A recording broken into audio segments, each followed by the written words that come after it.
10 seconds to go. He's our work boots winner tonight. He's got the puck, goes over to the far side with it. P.O. Joseph is there, and this one's done. Bring out the Zamboni. Blues beat the Winnipeg Jets by a score of 4-1, and they kick off a big-time road trip with an important win in Winnipeg. 4-1 the final. Joe Hofer gets the win, and the Blues are back to 500 now at 12-12-2, and they now have 3 wins and 7 out of 8 points with the 4 games under Jim Montgomery. Alongside Alex and T-Bone on BK, you got BK and Ferrario here on 101 ESPN. That's what it sounded like the other night as the Blues get a victory under Jim Montgomery, which is just something they do. They've got an 875 points percentage. Yeah, it's only 3 games, or 4 games. 875 points percentage is pretty damn nice. And Alex, they're going to be back in action this evening against the Calgary Flames. They've got the Flames, then they've got Edmonton, and they've got Vancouver, 3 teams that are currently right ahead of them for that wild card mix that they're going to be chasing. I'm curious, and 314-399-9646 is the Air Comfort Service text line to get involved in the show. YouTube is available for you guys at youtube.com/101ESPN-STL. It's where the graveyard chat is up. How much are people buying into the Blues' improved play under Jim Montgomery? Because if you look at the results and, frankly, the process just eyeball test-wise, it looks excellent right now. They look good defensively in their own zone. They're getting the high-danger chances that we talked about prior to Monty being hired, that would be something that he's going to really start to push. It's not like they're getting 100 shots on goal per game, but they're shooting more, and it feels like they're shooting with more intent right now.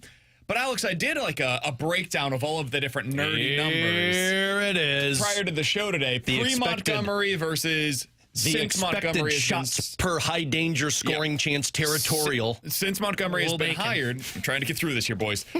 And it's not as big of a change as I would have anticipated. The goals per game is up. The goals allowed per game is way down. A lot of that is because they've got a 96% save percentage at 5-on-5 under Jim Montgomery, which is unbelievable.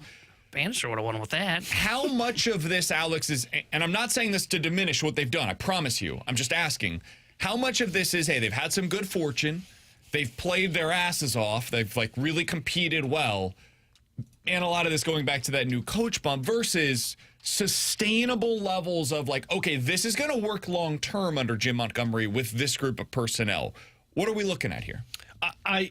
I see a difference in the way that they play. Now, are they getting some bounces that go their direction that leads to some odd man rushes to where the bounces are benefiting them? Sure. But I think the hard work that they're playing in the other areas of the ice that has been a Jim Montgomery detail that he has instilled with this group in 4 games leads to some of that luck, right? That's the quote. You create your own luck out there on the ice, and that's what I think the Blues are doing.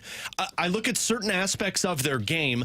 One, the defensive side of the game. Sure, they're probably still giving up a larger amount of shots, and it might be skewed a little bit because of that New Jersey Devils game. That game is skewing all of this stuff. But significantly. But if you isolate it in that Rangers game, the Philadelphia Flyers game, which was just a lot of odd man rushes, and then, of course, that Winnipeg Jets, they have found a way to limit the net front presence battle. They do not allow the other team to get into what team coaches call the house, which is essentially you draw a line from the faceoff dots down to the goal. That's the house. They don't allow a lot of that from the other team, which they have been in the past. The neutral zone, I feel like, is an area that they have excelled at in terms of they're able to exit out of their zone quickly, put the puck in a spot, and they've got numbers flowing into the offensive zone. Again, neutral zone felt like a dead zone for the Blues for the longest time at the start of the season. And then the offense, it's hard for me to look at this team and sit there and act like this offense is just this brand new entity out there because, yeah, there is some bounces that are going their way. But, man, they're winning puck battles. And I think winning the puck battles is resulting in guys being in the right spot. And you can get lucky with some of your goals, but the reason you're getting those shots off is because you're in the right space and your teammate is putting the puck in the right space. So I don't see this just as a new coach bump because a lot of the times the new coach bump wears off in games. And I've seen one game where it was 2 out of the 3 periods that looked bad, the New Jersey Devils, and the next game, they righted that ship. And it's worth noting, they won that game 3-0. Yeah, they did it all in the first. Their quote-unquote bad game was a 3-0 win. It was like watching a Chiefs game, right? We're hey, Chiefs stink, this team's terrible, they're 11-1. If that's what it looks like in your bad games, I will sign up for that every day of the week. T-Bone, how much are you buying into this? I do want to hear something that we heard last night on the Road to the Winter Classic, a show that's going to be going along all over the next 5 weeks, I think it is. All the way up to the Blues December versus 31st. the Blackhawks. But first, what did you think, T-Bone, when you started thinking about this, comparing what we've seen so far under Monty versus what it was with Bannister? I think you are seeing a little bit of that new coach bump because I think that lasts for about 10 games. And then once you get past that 10-game mark, then I think is when you really start to find out. For me, I still think you're seeing a couple of changes for me that I've noticed are, okay, now they're throwing a bunch of shots towards the net, or at least they're trying to throw it towards the net. It feels like they are willing to shoot a little bit more. And for me, defensively, we saw them play good defense early on in the year under Drew Bannister. So is that a Montgomery thing, or is that hey, they're back to kind of playing back to that style of hockey? I think their compete is better. Watching these last couple of games, they're generating a little bit more offense in terms of what I was saying, kind of just shooting the puck. But the compete looks better. Well, I also think that could be kind of that new coach phase, right? Of, hey, it's a fresh voice. Hey, we still got to prove ourselves. We're kind of the guys that got the other guy fired. I still think that there is some of that going on. I don't think you'll really have a good read oh, hey, Montgomery truly changed things until you get about past that 10-game marker under him. I mean, you mentioned the goaltending. The goaltending's been awesome while Jim Montgomery's been here, right? We expected that the goalies were going to have to do that kind of stuff for the Blues to have success, so it's no surprise that the Blues are 3-1 under Jim Montgomery because of their goaltending. All right, so why are the Blues playing hard? That's something that I've wondered aloud. Montgomery's a good coach. We know that. He's a good motivator. We got an inside look on this. And T-Bone, if we can take that bed down just a little bit, because this is a mic that was on Montgomery at his first practice. And what you're about to hear is the conversations. He talked about this publicly. He had conversations with each individual on the team during that first practice to tell them exactly what the expectations were now that he's the head coach. Here is what that sounded like. This is Montgomery. I think there's one with Texier in here. There's one with Bolduc in here. There's a couple others. But this is him talking to his players, explaining exactly what his expectations are for them individually. I'm going to let you make plays because you're a playmaker. You guys are the identity line of our team. I'm going to get everybody the opportunity, okay? I've heard nothing but great things about your attitude and what kind of teammate you are. I know you can make plays. I know what's inside here. Yeah. That's the kind of stuff, and that's just a little glimpse into it, that a good coach should be doing.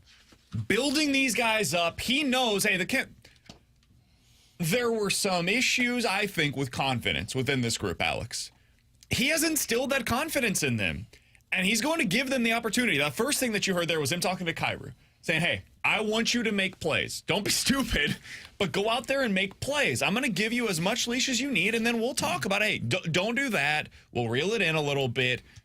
I think there is some confidence that's being inspired into this team by Jim Montgomery, and I don't think that's fluky at all. No, it's not. I personally loved that side of it because the guys that he's talking to, you mentioned Kyrou, he's talking to Matthew Joseph, who the first game that Montgomery took over, Joseph was still a healthy scratch. And you heard him there saying, look, you're a great player. I need you to, one, be patient with me, but two, when you hit the ice, you go out there and don't give up your spot. He's talking to the WTF line, explaining what his expectations are with him. He's telling Alex Texier, hey, this is what we need you to do.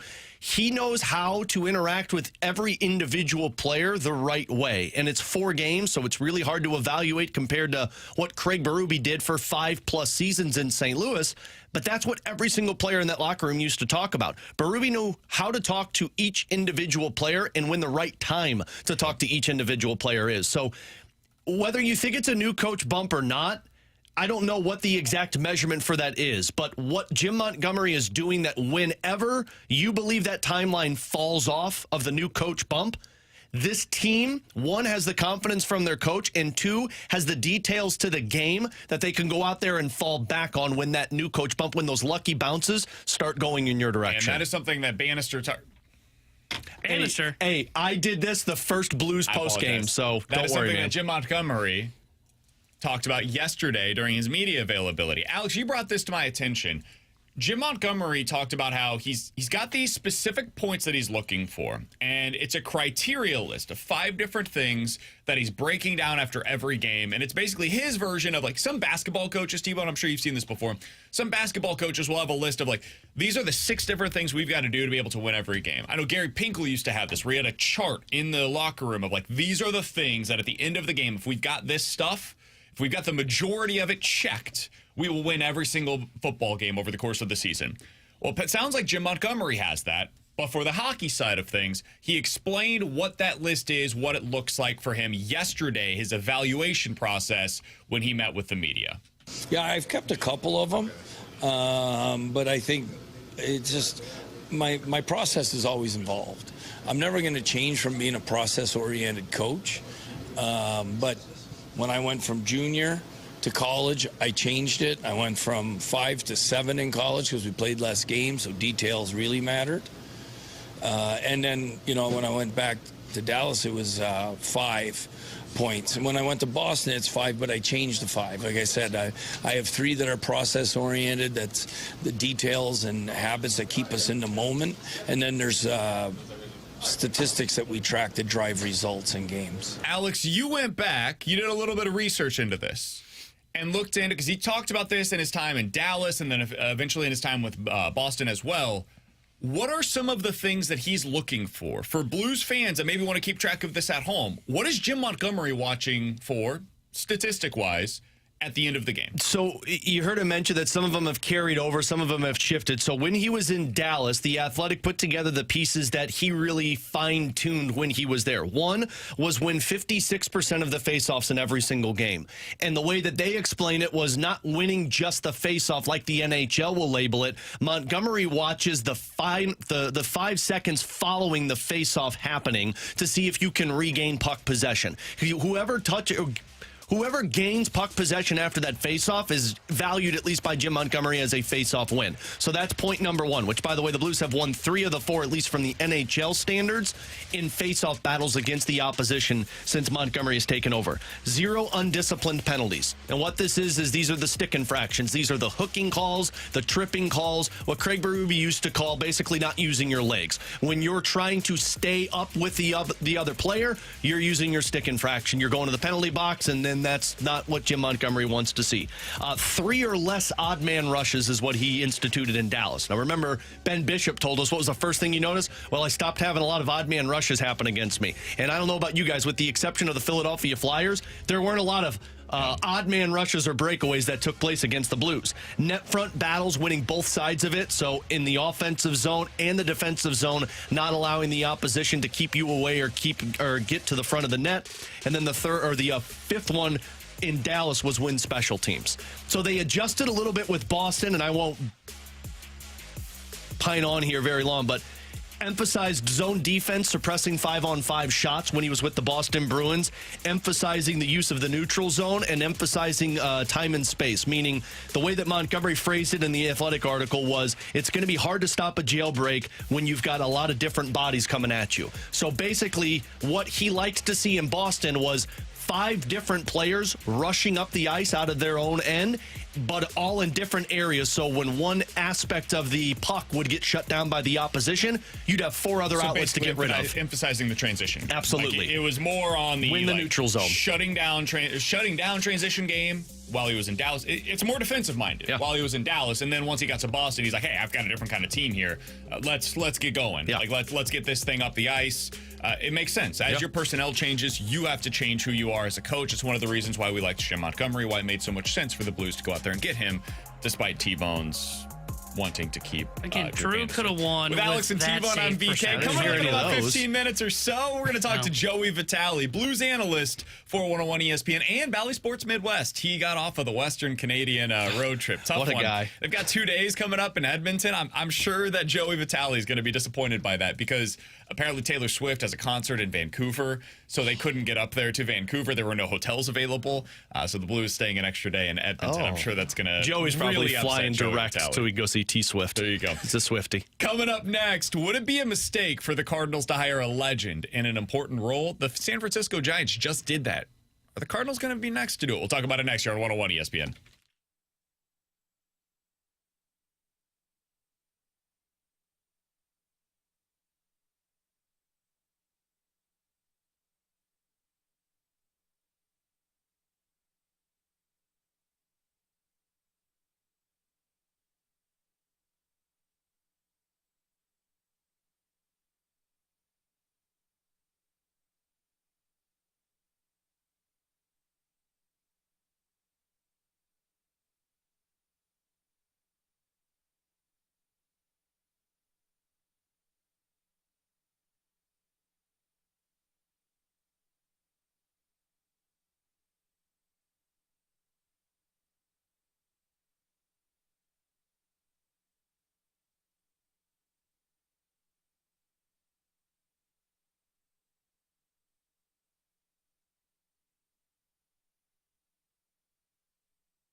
Do you think that would go right to managing? And does he have a desire to be in St. Louis more so than another organization? He doesn't want to go anywhere else. I'll tell you that right now. But he's not shutting the doors either. Mm-hmm. Like if St. Louis doesn't offer him a job like managing for whatever reason, he's not closing the doors on any team. And if it's not open in St. Louis, some other team says, hey, we'll take him. You think he'd do it for that opportunity? He has so many offers right now. As a manager or teams. Coach? Manager. To manage other major league teams. Wow. He does. It's up to him. I know he wants to stay here, but, man, you never know. That's what it sounded like yesterday on TMA as Benji Molina was in with the guys and talking about Yadier Molina's future, whether or not it's going to be as a manager here in St. Louis or elsewhere with Alex and T-Bone on BK. Sounds like he's got opportunities. Now, I think the opportunity here in St. Louis, based on our understanding of everything, is it was as a bench coach last year. I think he was offered that role. He decided, I'm not ready to do that just yet. Makes sense. He left the team for a decent period of time that year prior. So, I'm not overly surprised that he decided, I'm going to take a little bit of time with my family, and if I'm coming back, I want to do it as a manager, not as a bench coach. Benji then was asked later on in that interview yesterday, Alex, about, hey, do you think he could be a coach? And Benji said, I don't think he's a coach. I think he's a manager, which, hey, if you're Yadier Molina, that's what you get to do. He's managing right now down in Puerto Rico, I believe, Dominican Summer or Winter League, and seems to be going well for that. Alex, I think it would be a mistake for the Cardinals to hire Yadier Molina as their next manager. I do. I can't think, and maybe the text line has a good example of this, 314-399-9646. That's the Air Comfort Service text line. Can you guys think of a team that brought back a legendary player in this kind of a role? Either as a president of baseball operations or as a manager. Like the Giants are doing this currently with Buster Posey overseeing their baseball operations. I don't know if it's going to work, but they're going down this path. If it doesn't work, can't imagine that's going to end super well with the legendary player that won you all of those World Series, and now you're having to fire him from his role overseeing your baseball department. Not sure I love that, but whatever. I don't know that the Cardinals should be the one to do this next. So the only one that I would, let me be firm here. I do not think the Cardinals should be the ones to do this. Yeah. So the only one that I could think of, because when I knew we were talking about this, I was trying to think, at least locally, Brian Sutter when he was the coach for the Blues. But that's not 40 years ago? Did it work? It is. Well, I mean, he was here for 4 seasons, got into the playoffs every year, but they fired him. Because if I'm not mistaken, I think it was Mike Keenan that was available that took over. We all know how that went. But that was the only instance. Brian Sutter at the time was a legend for the Blues, takes over as the head coach, has some success winning as the head coach, but they wanted to go for something bigger and better, and they moved on. And Brian Sutter is still viewed as a legend here in St. Louis. But here's the difference. Brian Sutter won. Yachty is an unknown, because like you mentioned, that was 30, 40 years ago. So I don't know what this looks like. And if you don't win, I'm not sure people are going to have the same feelings for you as somebody who had a just career 560 winning percentage in 4 seasons with the Blues and was fired because they wanted to go something bigger and better. Yeah, I also think stuff's just viewed differently today than it was in the 90s, man. There's social media, there is this, literally what we're doing currently, 24/7 news cycles. I think sports fans in general are just less happy about their teams all the time. And so, the views of the team, the views of the manager skew negative more often than not. And if I'm the Cardinals, if I'm thinking about this legacy-wise, I don't think this would be a good thing for either party to go down this lane together. Now, it's a moot point right now because they have a manager currently, and Yachty, according to Benji yesterday on the show, does not want to do this for the next 2 years until his son graduates from high school. So this is not even a starting point for the next couple of seasons. But we got this from the text line. BK has the worst take. Stephen Vogt did this. David Ross did this. Both lesser minds than Yachty or Molina. Yachty could do it as well. Stephen Vogt is doing this, but not for a team that he was an all-star for. David Ross did this and then got summarily fired unceremoniously by the team that decided, we got a better option here. Also, David Ross, while a quote-unquote hero in Chicago because he was on the team that won the Come on, man. Are we really comparing David Ross to Yadier Molina? Wasn't he called Grandpa on the team when they won the Uncle World Rossi, Series? right? Oh, Yeah, Uncle Rossi. Rossi, I thought it was Grandpa. Yeah. Like, He looks like a grandpa. that is not the same thing as Yadier freaking Molina, first ballot Hall of Famer, coming back to manage the team and the organization for which he played. That is a very different circumstance for him. Yadi might end up being an excellent manager. It's possible. I'm skeptical, but it's possible. I don't want to find out here. And I know I'm alone on this, and I know people are going to get mad at me for saying it, and that's totally cool. I have zero interest in seeing that play out here. Like, I would just rather go out and hire the next guy. Whoever that, like, if you think Ollie's not going to work out here, that's possible. Maybe Hein Bloom decides he wants his own guy. That's cool. I'm not going down the let's go to the franchise legend and just ask him to manage this group of players. I'm going to go get whoever I think is the most qualified person, regardless of their connections or ties to the St. Louis Cardinals. They've tried this, dude. They've gone down this path 100 different times over the last 15 years. Most of the time, it hasn't worked. Would you be feeling the same way if Albert Pujols was replaced in Yadier Molina's name?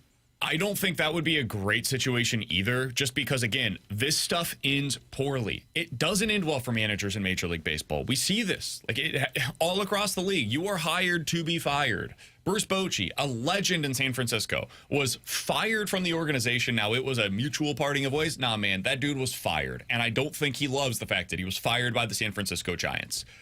If you have one of these guys come in and they end up getting fired, which will happen, there's no other way that it ends. I don't know that that's a great thing for both parties. I would rather see Yadi and Albert coming back for the red jacket ceremonies on opening days where they're applauded by the fans and have no bad taste in their mouth because of, like, think about how it ended with Albert. That is the greatest ending you could possibly ask for. I don't want to continue that story. That chapter is closed. Let's go on to, like, somebody else become the next manager of the Cardinals if they're going to go down that path. Here's why I don't think it would be a disaster, and I'm actually for this, mostly because it's just been a whole lot of uncertainties, and I know Yadier Molina would be as well, but if I've got a younger group that I'm trying to get to that next level and start winning, Yadi might be the perfect guy to be behind that bench with those guys. But I don't know if fans are going to have their feelings dampened with Yadier Molina if he gets fired. Easy to say. I think they get more pissed off at the front office and the man who fires him, and they're more pissed off at the organization than they would be at Yadier Molina. In that scenario, not good for the organization. No, it's not. No. Like, there's no winning in this. Unless they continue to win the World Series every year, which is impossible in Major League Baseball. Look at the Dodgers, who have done it once in a full season, and this era. Like, for now, it ain't easy, man. It is really, really hard. And the Cardinals went to the NLCS in 2019, and people were like, nah, 2018, 2019, no, 2019. And people are like, don't really buy this team. Like, there is such an incredibly high bar to clear in order to be happy with organizations now in Major League Baseball, and I'm not sure that they would be able to meet that regardless of the manager, but even if it is Yadier Molina, I don't think it's good for either side. I would not do this. I agree, and I don't think I would do it either because I don't think you've seen success stories of this, and I think what ends up happening is the guy that you bring in, if he's not qualified, ends up sticking around longer than he should, right? Because of the fear that we're talking about. Like, I would love to know, like, your question, Alex, of, like, how would the fan base suddenly just look at Yadi completely differently if it was a failure, like a 3-year just failure as a manager? I would love to know, like, how Broncos fans view John Elway, right? John Elway is the most recent guy that did this because he takes over. He's a Hall of Famer, played for the Denver Broncos, took over. He was a general manager, not a manager, but he ends up bringing in Peyton Manning, has success early on, goes on, wins a Super Bowl, but then you get to that period where he without Peyton Manning, they go 9-7, 5-11, 6-10, 7-9, 5-11, never gets the next franchise quarterback, and then he's fired from his job after 5 seasons of failure after winning a Super Bowl. Somebody on the text line said, does Dave Roberts count? Yeah, legend for the Red Sox. Guess where he's not managing? Not managing in Boston. Yet. Sure. I think it is different when you are the legend in that organization. Like, if Dave Roberts did all of that in Boston and then managed the Red Sox, also Dave Roberts is a legend for, like, a run. It's kind of like David Freese. If David Freese were to become the next manager here in St. Louis. David Freese, a legend in St. Louis, but it's a little different than Yadi or Waino or Albert. Those all-time great players, it's a little bit different for them. And somebody on the text line asked what I think is a totally fair question. BK, you keep saying that I would rather go get the most qualified manager without explaining why you don't think that Yadi is that guy. My problem is not so much that Yadi is unqualified. We've seen, Stephen Foe, right? Never had managing experience, never had coaching experience, comes in, and last year was one of the best managers in Major League Baseball. My problem isn't that Yadi's unqualified. My problem with this is what it does for the lasting memory of Yadier Molina or Albert Pujols here in St. Louis. I don't know if he's going to be a good manager or not. I don't know.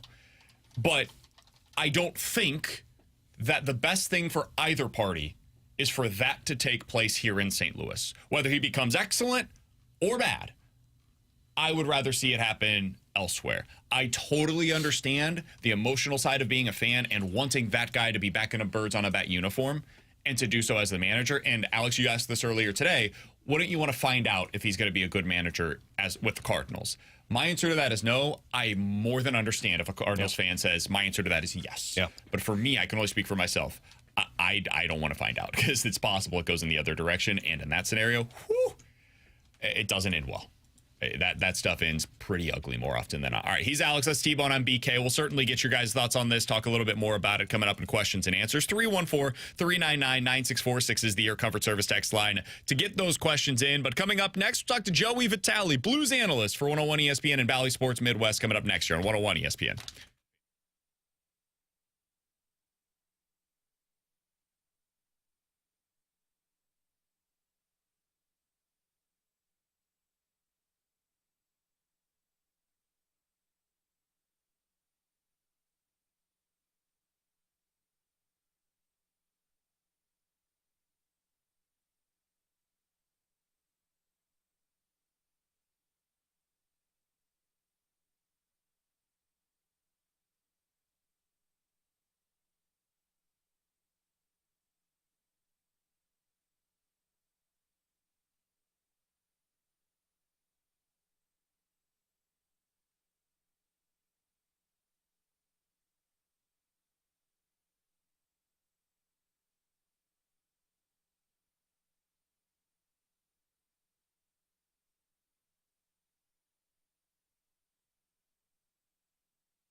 Tender Hendrickson here with a Sports Center update driven by Johnny Londoff Chevrolet and Johnny Londoff Autoplex. Blues back in action tonight as they visit the Calgary Flames. We'll have pregame coverage starting at 7 o'clock with Alex Ferrario, then puck drop at 8 o'clock with the voice of the Blues, Chris Kerber, and our Blues analyst, Joey Vitale, joins us next here on BK and Ferrario. This Sports Center update driven by Johnny Londoff Chevrolet and Johnny Londoff Autoplex. See them at londoff.com. Chevy, together we drive.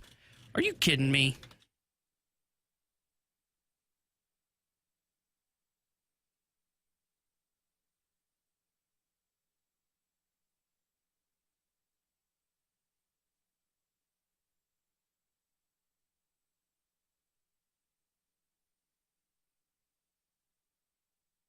Alongside Alex Ferrario and Tanner Hendrickson, I'm Brandon Kiley. Let's go out to the Callier and Thompson hotline to be joined by the one and only Joey Vitale. Joins us each and every week here on 101 ESPN. He is the Blues analyst for 101 ESPN and FanDuel Sports Midwest. Joe, appreciate the time as always, my friend. How you doing today? Joey! I can't believe you skipped out of Western Canada. Oh, I can believe it. Did you hear they were staying an extra night in Edmonton and said, I think I'm out on this one, boys? Listen, I tell you what, when FanDuel was so gracious to give me some games this year, and they said, here's how it works. The great Bernie Federko, the Hall of Famer, statue in front, he's going to pick his schedule. He's going to pick the ones he wants to do, and then you get the scraps. I said, I'm not complaining, whatever he wants. And when I saw that he wanted to go on vacation and not be a part of doing games from St. Louis with this Western Canadian swing, that was one I circled. I said, I don't mind it. I don't mind it. Don't mind it one bit. So the real question, though, Joe, is this like in college football recruiting? Did you put some money under the table to Bernie and be like, hey, if you want to go on vacation those 2 weeks in December, I wouldn't be upset about it. Hey, listen, Bernie, I hear Miami's beautiful this time of the year. Boy, you should head to Florida now, Bernie.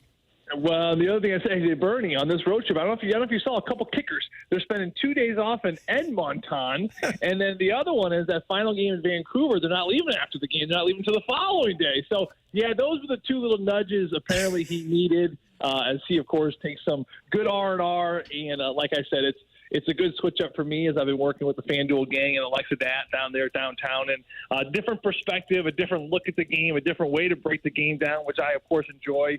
In some ways you joke about it that, it's good to be home and during this and to have a different opportunity. But on the flip side, when you're not there, you definitely miss out on, as far as my prep, talking to the guys outside the bus and being around the hotel and even just catching a guy in the elevator for a brief moment.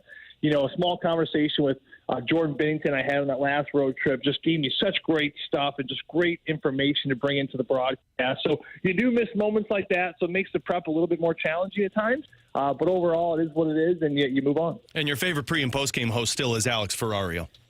Oh, not even close. How's Bam Bam Cam doing for you? Cam's just crushing it. Did a money line bet on the first game, Joe, and nailed it. Come on. Yeah. I'm like 0 for 1,000. Yeah, you haven't won yet, but Cam nailed it the first one. And meanwhile, Curbs just continues to place bets that don't exist. So. Curbs just keeps throwing stuff out there that's not real. As long as you keep throwing shade at Curbs and keep them humble, man, that's all that matters. That's what we do. All right, Joe, let's talk about this team. They have an 875 points percentage under Jim Montgomery, which I hear is pretty good based on my understanding of things. What have you seen that is a notable change, a shift in this team since Monty has taken over? I just think that there's a full team buy-in, BK, with Drew Bannister and at times with Craig Berube towards the final year. There was games where you had one line going, and then the next game you had maybe your goalie going, but then the forward stopped. The following game, special teams dropped off. You have one guy going one game, and then the flip side is you can't. It just seemed like the constant at the beginning of the season was we just can't put the whole thing together. Drew Bannister not necessarily talked about this with the personnel. He talked about this with the minutes of the game. He's like, we got to do a better job of putting 45, 50, 55, 60 minutes together as best as possible. I think it wasn't only the minutes. I think a part of the problem with the minutes was because you weren't getting it out of the individuals and certainly the lines. Like I mentioned, the inconsistencies from player to player, from line to line, where one was going one night and then it was flip-flop the next night. Now with Jim Montgomery, whether it's just the new voice, whether it's the philosophy, whether it's the energy, you call it what you want. But I'm telling you, I'm watching the game, and it is just like you're on the beach, and it's a pretty windy day, and you just see those waves crashing, right? It's just whoosh, whoosh. It's just that constant, steady, consistent crash into the shore. And that's what I see when I watch this team now. I mean, you go back to that Winnipeg game. That was maybe the most complete game they have played all season. And every shift, whether it was the WTF line, whether it was the Robert Thomas line, I don't care if it was 39-year-old Ryan Suter or it was P.O. Joseph. It just seemed like every player was playing with that same urgency, the same pace. Everyone's on the same page. And I'm telling you guys, when you play a team like that, that wears you down because you really, as an opponent, you can't take any shifts off. And even when you have a good shift, they're going to match it with their intensity. So that's been the biggest noticeable change that I have seen. Joe, one thing Montgomery has been talking a lot about, the players have been talking a lot about, have been the details of the game. He said he's been focusing every practice on making sure that the details are perfect. From an NHL's perspective, what are some of those details that he's trying to hone in on? Well, yeah, as we all know, the devil's in the details. I mean, the details, little things add up to bigger things and bigger things to the best things. And I think that he recognized that. Alex, I was in MSG on his very first morning skate, and he was just hooting and hollering and screaming, details, get the details right, doing it right. We're going to do it the right way. I mean, over and over and over. I'll tell you a small detail, Alex, that gets overlooked a lot in this league, they're passing. I was talking to Shane Doan. It was actually up in the booth. You were probably just behind me there at the desk. Yeah. This was last year when he was in town with the Toronto Maple Leafs, and we were talking about the details of the game. This is something Jim Montgomery has done a lot of, passing in practice. Make sure the passing in practice is going tape to tape. Talking to Shane Doan, and I asked him, I was like, what's just kind of small talking with Austin Matthews. I was like, what's something that Matthews does really well? What's a small detail? And he said to me, he goes, you ever notice when he catches a pass? And I was like, I haven't really noticed much about it. He goes, next time, when you're watching him tonight, or when you watch him on TV in the future, watch when he catches a pass. His ability to catch a pass and already be into the next move is one of the best in the game. It's much like Connor McDavid. So the idea is that, as we all know, when you give a pass, the receiver on the receiver end has to collect it, gather it, be comfortable with it, and then he's into his motion. Now, guys, I know it's a small thing and it takes a split second, but most players, even at the National Hockey League level, they have to receive that puck. Sometimes they have to look down. They got to even make a stick handle to make sure they have corralled it enough where now they are in control. But guess what? From the moment it touched your blade, for you to go through all that, that's maybe an 0.8 of a second, maybe a second, maybe even half a second. But even that, when you're moving it as fast as you're going and defenders are closing on as quickly as that split second, that's the difference of the game. And, a small detail is collecting a pass. And you even look at the way Austin Matthews and Connor McDavid, they train. Whenever they're receiving passes in the offseason, you can see clips of this. They don't receive a pass 2 feet away from the target of where they got to make a move. They want the pass like 6 inches before the target. So if I'm coming at a cone, I want to receive this puck a good 2 feet while I'm moving before the cone. That way I have a chance to collect it and then make my move. They want it like 6 inches before the cone. What does that do? It forces them to they have to handle the puck properly, because if they don't, they're going to run right into the cone. So that's a small skill that some of the best players in the world have understood. Now, you're not expecting everyone on the Blues team to do this year, but it's those little details built within practices about how to give a pass, how to receive a pass, how to receive a pass in motion. Those are the things that make up small time in a game that ultimately creates more space, which can help you down the road. It's fascinating, man. This is the kind of breakdowns that you get with Joey Vitale. You'll see him tonight on FanDuel Sports Midwest prior to the Blues action against the Calgary Flames, a game that I know really breaks his heart that he's not there to be able to see it in Calgary, Canada, but I'll be able to watch it from afar right here in beautiful St. Louis. Joke's on you, Joe. It's colder here than in Calgary. Hey, joke's on you. You guys asked me one hockey question. I talked for about 15 minutes about one question. I finally did it. You are the king, Joe. That's what we know. I'm just trying to make your guy's job easy. You basically take the segment off. Whenever you talk to me, there's one time where you say, okay, ask him one question, let's sip a coffee for 15 minutes, and we'll cut the break. I will say there are some people that do the job that way, Joe. We are not among them for better or for worse, but we do enjoy our conversations with you, and it was a genuinely excellent breakdown. And we appreciate the time as always, my man. Hey, appreciate you guys. You guys have a wonderful, wonderful week. Stay warm out there. It's actually colder here than Calgary. I just talked to Chris Kerber. So stay warm out there and enjoy your week, and let's go Blues. Same to you, buddy. Joe. Appreciate the time as always. It's Joey Vitale joining us here on 101 ESPN. He joins us each and every Thursday here on BK and Ferrario. How'd you like that for a taste of your own medicine? Yeah, he didn't listen. Nope. It hurts. How's it feel? Love hurts, actually. This is the difference, though. I thought Joe actually enjoyed listening to me. You know I hate listening to you. No, that's fair. That's fair. That probably hurts a little bit worse. Yeah, it hurts more because I thought Joe and I were boys. You and I despise each other. Yeah, the stages. Yeah. You're just. I not always quite listen to Tanner. Yet. It's just you. You think so? Thanks, man. Yeah, I don't miss what Tanner says. All right, there's a lot of news right now happening in the world. BK told me to play dead over here and now look at it. UCLA has fired Eric Bieniemy as their offensive coordinator. Man, what a career arc for Eric Bieniemy. Raise your hand if you didn't know he was out of the NFL. I also think, and I'm not kidding you guys, we've got two other pieces of news. These come in baseball.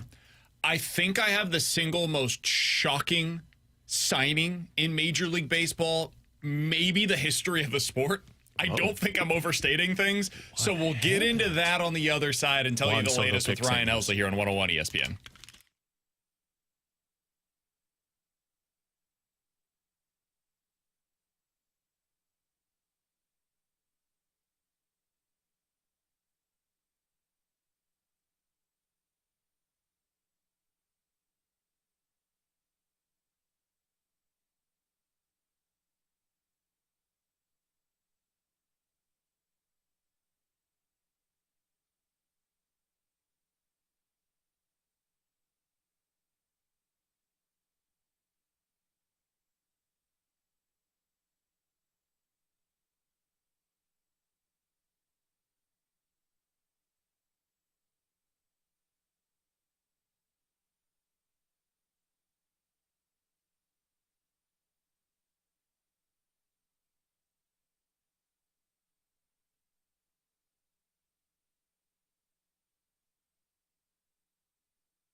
You guys want to hear the most shocking signing in the history of Major League Baseball?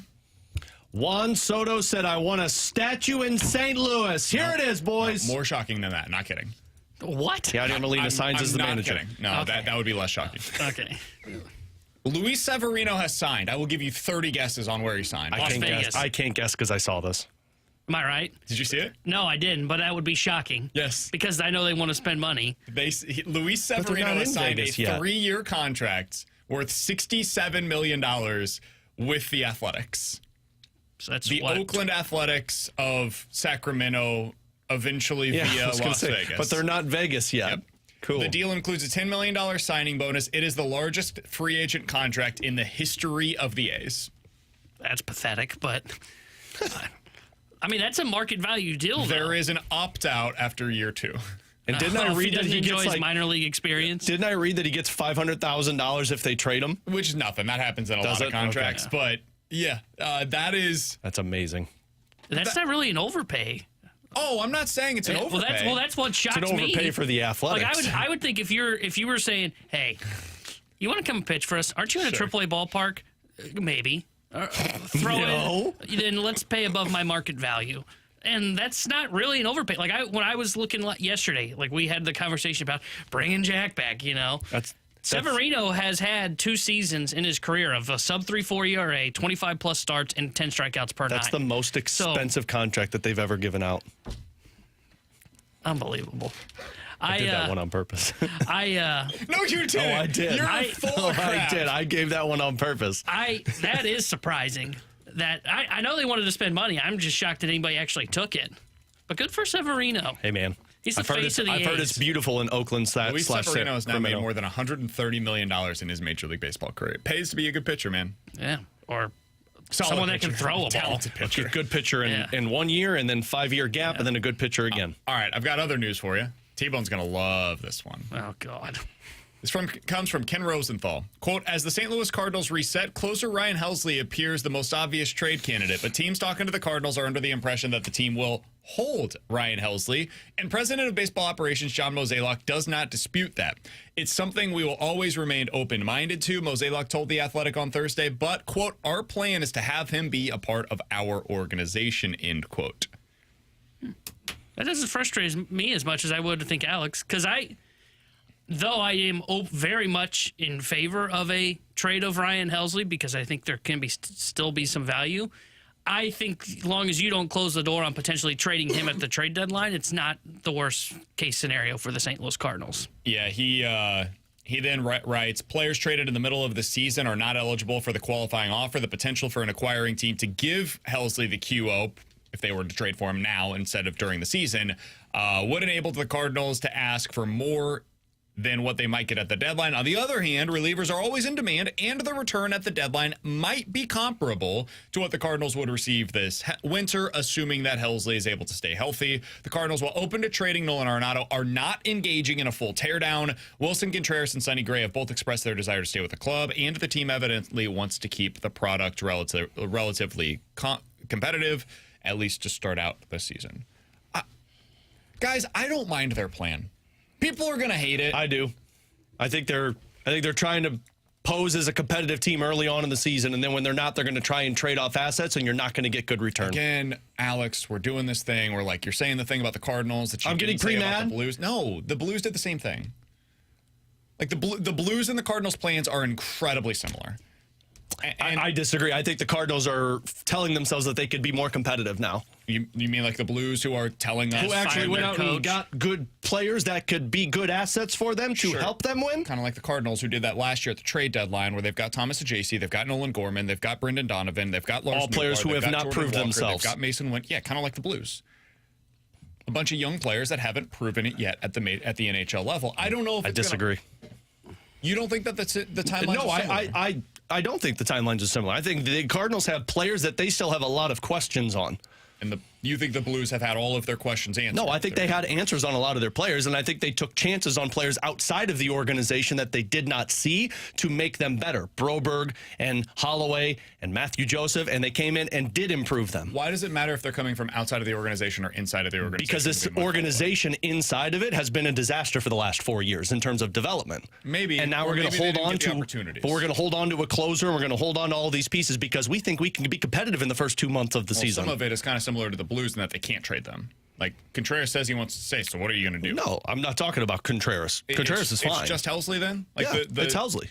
The whole plan. And I don't buy into the Arenado's going to get traded. Or fails because of Ryan Helsley either being traded now or being traded in July or sticking because they're doing with Helsley what they do with these assets. When they have them and they're really good, they say, well, we're going to hold on to them. Well, this is different than Helsley. Well, because the previous organizational decisions were based on trying to win in that year. Now, we can argue whether or not they did enough to win in those individual seasons, and we're all on the same page there. Like, set that aside. Can we just talk about, like, the here and now, this decision, and pushing it forward? Is this really that big of a deal on this decision? Like, if they trade Nolan Arenado, and let's say they trade one of their pitchers, and like Matt, right? Let's say that's the guy they end up trading. Oh, no. Is that such a bad plan for them? I think no. I think it's a fine plan. It's not super encouraging, but I think it's fine. Personally, the reason I don't view Helsley the way that, as Alex described it, is it's not holding on to an asset and trying to improve the club, right? Like, it's not we're holding on to this prospect in Gorman because we really like Gorman, when it's, okay, well, you have all of these prospects. Why don't you trade some of them from your surplus to go get something? This would be a sell move. You know, that's different in my opinion. But I don't mind their play. I think they're where the Blues are. I think they are in a retool. And I think it's just a little different. Like the Blues, we haven't seen some of their younger guys, like Dvorsky and Snuggerud, are still kind of marinating or not even in the organization just yet. And those are the two guys that we keep talking about, right? Well, the two guys that we're talking about with the Cardinals, we've seen fail, but you still want to give them opportunity in Gorman and Walker. That is actually Tink Hintz and Quinn Matthews. Because the pitching would be the equivalent of what we're talking about with the young guys for the Blues that still haven't reached the big league level. Sure. Because they don't have the same prospects on the position player side, but they do have them on the pitching side. That's fair. I was going more of Gorman and Walker just because when I think of like Snugger and Dvorsky, the way they're kind of talked about, and maybe I'm off here, is, well, when you always circle those kind of prospects and we talk about him consistently, of he's clearly the number 2 center. He's clearly the guy that's the, the shot for the St. Louis Blues. Like, okay, well, that is like saying, like, maybe not face of the franchise, but definitely significant players for the franchise that you hope kind of can become a pillar for the organization. I think Walker is basically what Jordan Kyrou is. I think that's fair. I think Gorman's more Jordan Kyrou. Sure, whichever one you want to go with. And I think Mason Wynn is Robert Thomas. Either way, I think you're in that spot of they're both in a retool, still trying to find out. I actually don't mind the Cardinals' plan. Look, they're saying the right things. I don't think they're an 80-win team. I think they are probably what their Pythag was last year, which is like a 70-75 win team. But at least you're still saying, hey, let's at least keep some of this competitive to where if things do go our way, then we can at least be a team that is potentially back in and turning the knob again of, hey, we are going to be competitive next year rather than waiting 3 to 5 years like the Blues are. Let's continue this conversation. Let's get to this on the other side. We didn't really do questions and answers. We'll do that coming up at the 12 o'clock hour. I apologize. That's on me. There was a bunch of news. I felt like we needed to get to it here. Let's continue this conversation on the other side. I don't think we have any questions on the text line. It's just more mad at me. No, I think there's a lot of people that agree with you. And it really just comes down like, I understand the argument to trade Ryan Helsley now. I do. I get it. I just think that we say things in definitive ways, and I'm certainly guilty of this as much as anybody, right? And as if, like, hey, if you trade him now, you will get a top 100 prospect, and if you wait until the trade deadline, you will not get a top 100 prospect. Well, we don't know that either way. I think there is much more supply on the closer market right now than there will be at the trade deadline. And I also don't think it's the worst thing in the world for the Cardinals to operate as if, like, hey, we could win 87 games next year. I wouldn't project that, but they could. And if they do you guys really want to be in a scenario where you are having to trade for a reliever like Ryan Helsley and give up assets at that point in time if they are potentially in the race at the deadline? Surprisingly, because that happens sometimes in Major League Baseball, the Royals weren't anticipated to be a playoff team last year either, and then they had to pay a boatload to go get a guy that is similar in Ursig to Ryan Helsley. I would not want to do that personally when I have that guy already in place for me right now. Let's talk about this a little bit more on the other side. Want to hear from you guys as well. 314-399-9646 is the Air Comfort Service text line here on 101 ESPN.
The news we're reacting to comes from Ken Rosenthal of The Athletic. With Alex and T-Bone on BK, he writes that the Cardinals reset right now could probably include Ryan Helsley. Quote, Helsley appears perhaps the most obvious trade candidate, but teams talking to the Cardinals are under the impression that the team will hold on to Helsley, and President of Baseball Operations Sean Mozeliak does not dispute that point. Quote, it's something that we will always remain open-minded to, but our plan is to have him as part of our organization, end quote. Now, it's worth noting, Mo always says this. Like, Mo's never going to confirm that they're looking to sell a player. Never. The Cardinals don't operate that way. There are some GMs that might kind of lean in that direction. The White Sox, for example, with Chris Getz, where he's like, yeah, we're trading Luis Robert. And then he's asking for the sun, the stars, and the moon. And everyone seems like, no, you're not.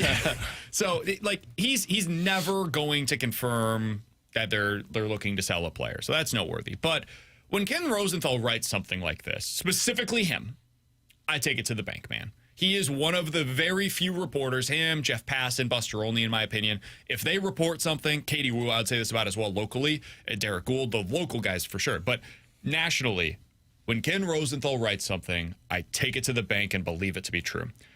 I believe at this point the Cardinals are going to hold on to Ryan Helsley. And I would probably say, like, my lean would be, you probably sell him this offseason. Probably. I don't blame them for holding. And I think the market factors here, Alex, are a big part of why the Brewers are selling on Devin Williams. And it sounds like an update in this story from Ken Rosenthal suggests, yeah, dude, they are for sure selling Devin Williams. Like, that dude is good as gone.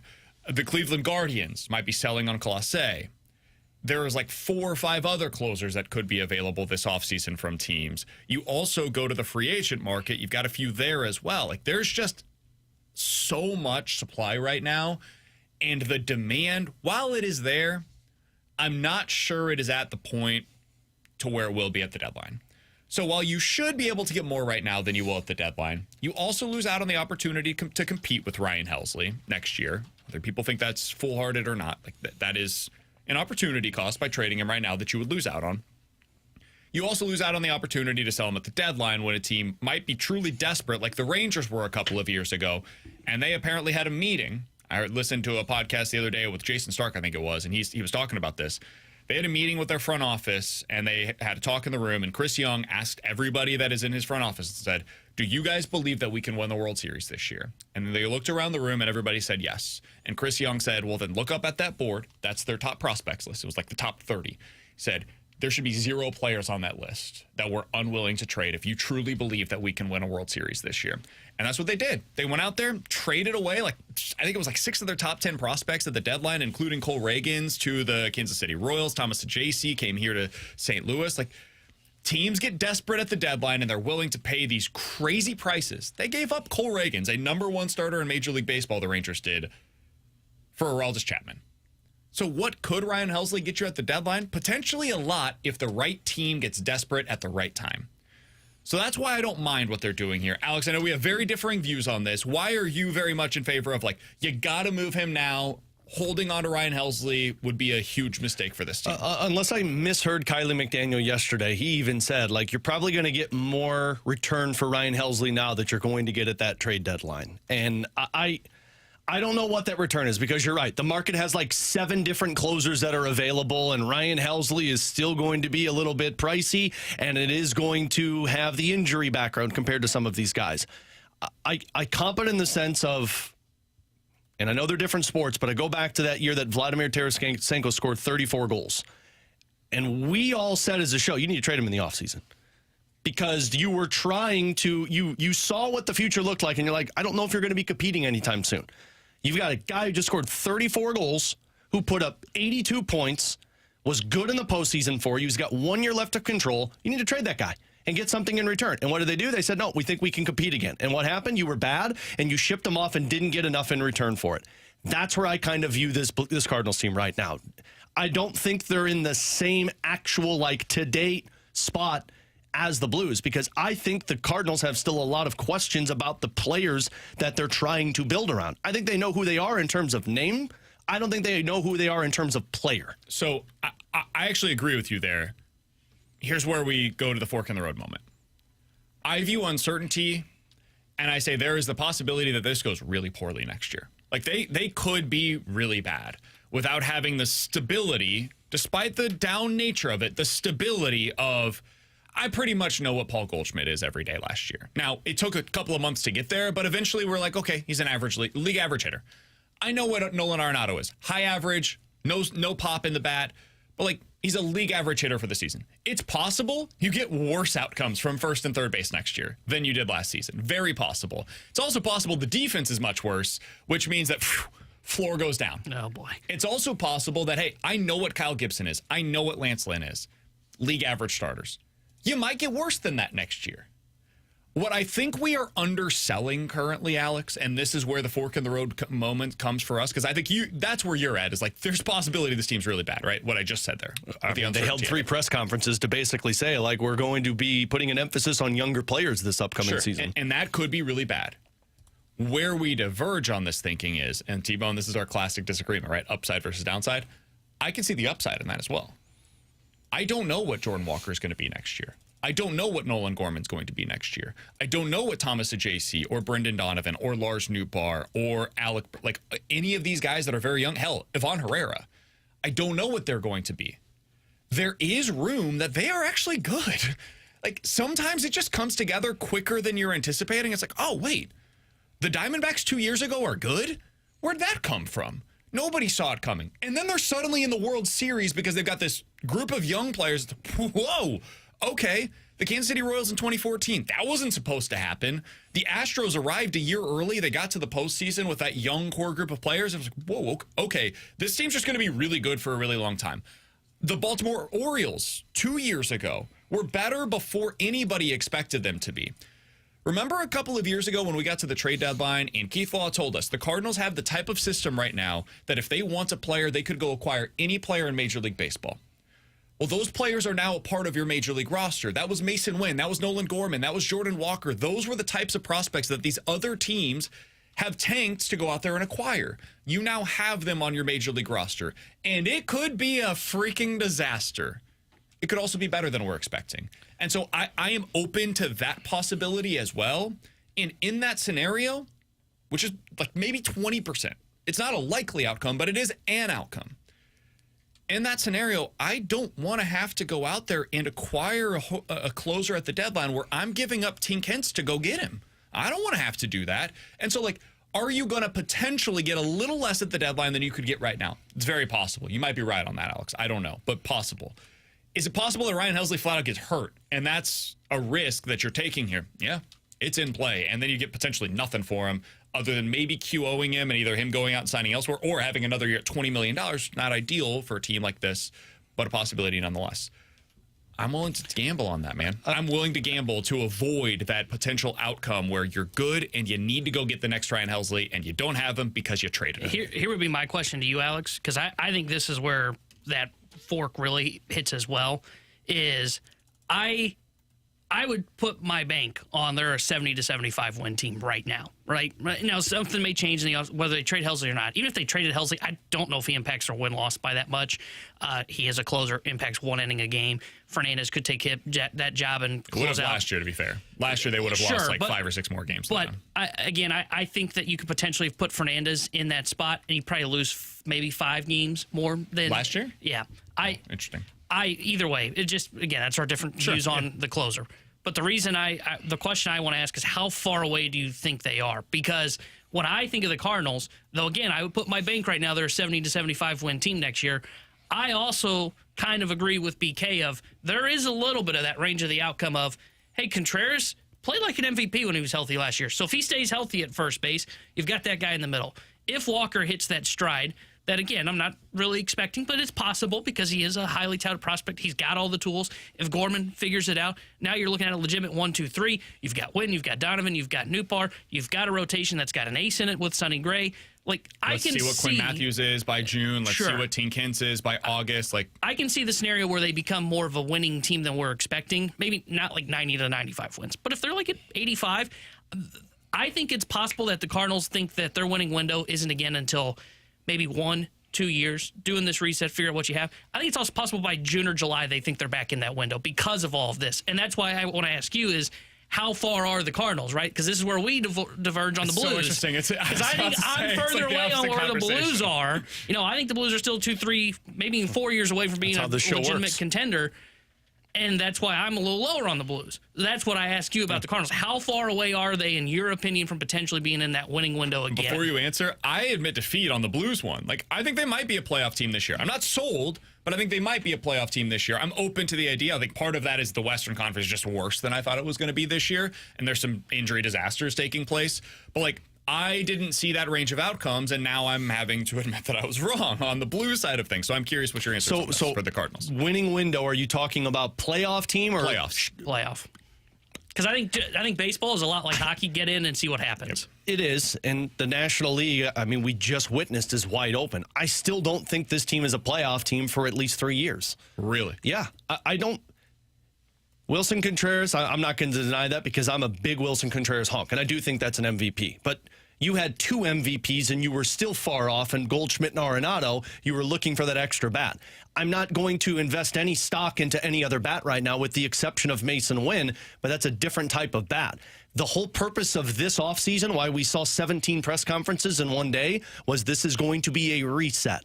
And I don't know how you reset if you're keeping one of the probably best assets you have to go out there and move your minor league pipeline forward further if you could pull it off, because I understand I don't know what comes back in return. That's another thing. I just don't think you get that much in return for it. Same. If the mindset from them is, hey, we're going to see how competitive we can be in the first couple of months, that's not a reset. Why not? That's trying to be competitive. And then when we're not competitive, the reset, I think maybe this is just like they're not going out there and getting veterans. That's what they were saying. And they said this publicly. Like, this is not them changing their tune. Like, they said, hey, we're not bringing back Kyle Gibson. We're not bringing back Lance Lynn. We're not bringing back Andrew Kittredge. We're not bringing back Paul Goldschmidt. We're not going to keep Nolan Arenado if he's open to being traded elsewhere. They'll probably laugh at my idea of Flaherty. Sure. We're not going to go out there and get over 30 players. We're going to give those opportunities and set. The reset is, man, we're just going to take a deep breath this offseason and not, mess with our books. Let's just kind of see what we have internally. And instead of push, let's chill for a little bit. Let's see what we've got. And then next offseason, if we find out, okay, this is good, that's bad, this is good, that's bad, we're going to pick that player over this player, we're going to trade this guy, now we can start making our decisions. I think that's what they're really saying by their reset. I might be misinterpreting that. But the other thing, Alex, you said, how can you be competitive if you're in the middle of a reset? 2 years ago, the Miami Marlins made the playoffs. We all thought they sucked going into the year. They made the playoffs. I still 84 games. 2 years ago, the Arizona Diamondbacks, a team that nobody believed in prior to that season, made the postseason at 84 wins. Last year, we all thought the Brewers were done. Absolutely done. Because they had traded their best starter and the other one was hurt. Well, last year, the Brewers won this division and ended up making the postseason again. I just think baseball is really hard to predict in the offseason for some of the middle of the pack. It's not hard to predict the best teams in baseball. You can see, I can tell you right now, Phillies, Braves, Dodgers, Padres, they're going to be really freaking good next year. But beyond that, I have no idea. No idea who the next best teams are. Maybe you could include the Mets in that conversation. After that, I don't know who the next wild card teams are going to be. You think it's going to be Milwaukee, Chicago, St. Louis, Arizona, San Francisco, Washington? Sure, I'll listen to your argument. I just have no idea today. The Brewers I have no argument for. But frankly, my argument for the Brewers is I don't know if I want to build my team like the Brewers, because that's a matter of let's get into the playoffs and we think anything can happen. Well, anything can happen. Can be you get beat in the first round pretty handedly. Oh, likely. The Cardinals are not a World Series contender The Marlins and the Diamondbacks are different to me because, they got to the playoffs. What did the Marlins have? They were elite at pitching. What did the Diamondbacks have? They were elite at base running, and they had a young superstar. I don't think you have either of those. But we have to be open to the idea, and I guess we don't. I am open to the idea. I was open last year until it was, nope, he's no good. We're sending him back down. Yeah, I'm not ready to close the door on young potential star players. Oh no, I'm not closing it on Jordan Walker. I'm just not going to bank on him being that guy next year. I'm not banking on it either. I think. My bank's on their 70, 75 win team. Yeah, that's where mine's my guess today is they're an 81 team. So we're all probably in a similar range of 75. 80, hot damn. I just think it's not hard to win 80 games in the modern game. But I think that today I'm not closing the door on the fact that Jordan Walker might just be a star next year. It's possible Ivan Herrera, that dude just might hit 300 next year. He has so far. He just might be a really freaking good hitter. And then Wilson Contreras is amazing as well. And boom, now you've got your middle of the order. Mason Wynn, we all thought like borderline all-star last year at shortstop. Lars Nootbaar suddenly decides to stay healthy for a full season for the first time in his career. Brendan Donovan's 15% above league average. Nolan Gorman hits 35 home runs. And whew, okay, now we're 7 deep in our lineup. We're thinking about this team. They've got good vibes because they no longer have those veterans, and the young guys have just like created something that they all want to be a part of, right? And then suddenly, you look at the rotation. Wow, look at Sonny Gray. He's really good. Wow, okay, Eric Fetty came back. He got a 3.5 ERA. Oh, Quinn Matthews came out of nowhere. Look at this guy. He's a number 2 starter on a team, kind of similar to what Cole Reagans did with the Royals. And then, oh, wow, look, here comes Tink Kentz. He's developed into a really nice, like, upside Brandon Pfaadt type of guy down the stretch for the Cardinals. This sounds a lot like what you do with the Cincinnati Bengals for the rest of their season in the NFL. It sounds a lot like what you did for the Blues. And suddenly it's coming together for the Blues the way that you said it could, potentially. Like, you told me, hey, Dylan Holloway might be a 20-goal scorer. Wow, hot damn, that dude is a 25-goal scorer. You told me Jake Neighbors might be a 25-goal scorer. Guess what? You were right. You told me, hey, Philip Broberg, that guy might be a legit number 1 defenseman. You were right. Colton Parayko, I think it might be the partner that's the problem for him. You were right on that as well. So Drew Bannister could become our next John Cooper. Ville Husso, potential top 5 goaltending tandem in the NHL. With Jim Montgomery behind the bench, those guys look like they might be a top 5 goaltending tandem in the NHL right now. It's like, man, you should listen to my Cardinals takes then too for how right I am. You were 100% correct on the Blues. We'll see what the outcome is. Still not totally sure that they're going to be a playoff team, but it's in the range of outcomes. I'm leaving open the idea that the Cardinals could follow a similar path next year. That's all I'm saying here. All right, we went way too long there. Did we? Thought it was an interesting conversation. Cardinals, according to Ken Rosenthal. Coming up next, the junk drawer. According to Ken Rosenthal, it sounds like they are probably not going to be trading Ryan Helsley this offseason. They remain open to the idea of trading Nolan Arenado. Quick guess, do you guys think that Nolan Arenado is traded next week during the winter meetings? No. I think it'll be after the winter meetings, I do but too. I think he'll get traded. I'm now on that course. I'm still not sold on that yet. Yeah, I think it's after the winter meetings. I think it's prior to the first of the year. Yeah. It's like within the next month, I think he's still. I do not think it's within the next. Like on Christmas, you think Mo's is calling and it's like, oh, Mo, thanks for wishing me Merry Christmas. Yeah, sorry, you're in LA. Some big news. Go to hell. Luis Severino just signed a 3-year contract with the Oakland Athletics. He's Alex and T-Bone on BK. Coming up next, NFL Quick Hitters here on 101 ESPN.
Taylor Hendrickson here, the Sports Center update driven by Johnny Londoff Chevrolet and Johnny Londoff Autoplex. Blues back in action tonight as they visit the Calgary Flames. We'll have pregame coverage starting at 7 o'clock with Alex Ferrario, then puck drop at 8 o'clock with the voice of the Blues, Chris Kerber. This portion of update is driven by Johnny Londoff Chevrolet and Johnny Londoff Autoplex. See them at Londoff.com. Chevy, together we drive.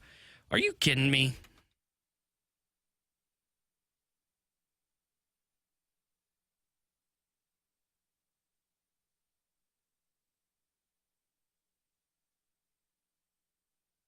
Alongside Alex and T-Bone on BK, you got BK and Ferrario here on 101 ESPN. Let's dive into some NFL quick hitters. It is cold outside, but it's heating up in the NFL heading into tonight's Thursday night football game. For my game today. Was that a good one? No. Yeah. How'd you guys feel about that? I felt like that I was trying to come up with something on the last play-by-play game I did, and I couldn't figure out what it was. Yeah. That might use that, though. Well, the playoff race is heating up in the NFL. Okay, well, you don't do it again. That's like when you tell the joke of why you said the joke. Sure. No, even me acknowledging that it was a good transition. Did you get it? Packers versus the Lions, Thursday Night Football.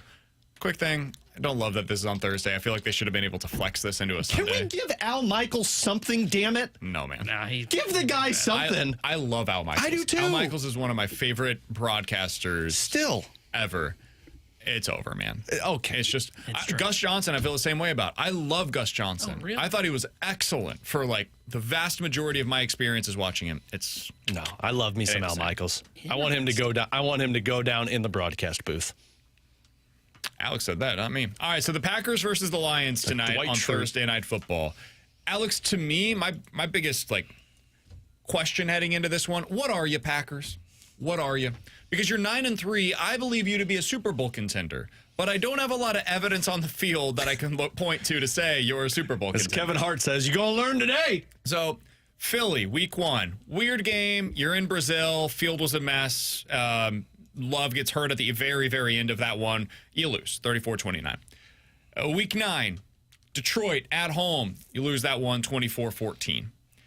Earlier in the season, you go up against the Vikings. You lose that one, 31-29. Those are really the only legit contenders that they've played so far this year. So this is another opportunity on the road in Detroit, Thursday Night Football, for them to prove, hey, we're a real contender here in Green Bay. Alex, what are you looking for in this one? I'm honestly just kind of wanting to see how Jordan Love handles this type of defense and team overall. I think the Packers are the second best team in the NFC North, but I still don't believe they're a Super Bowl contender.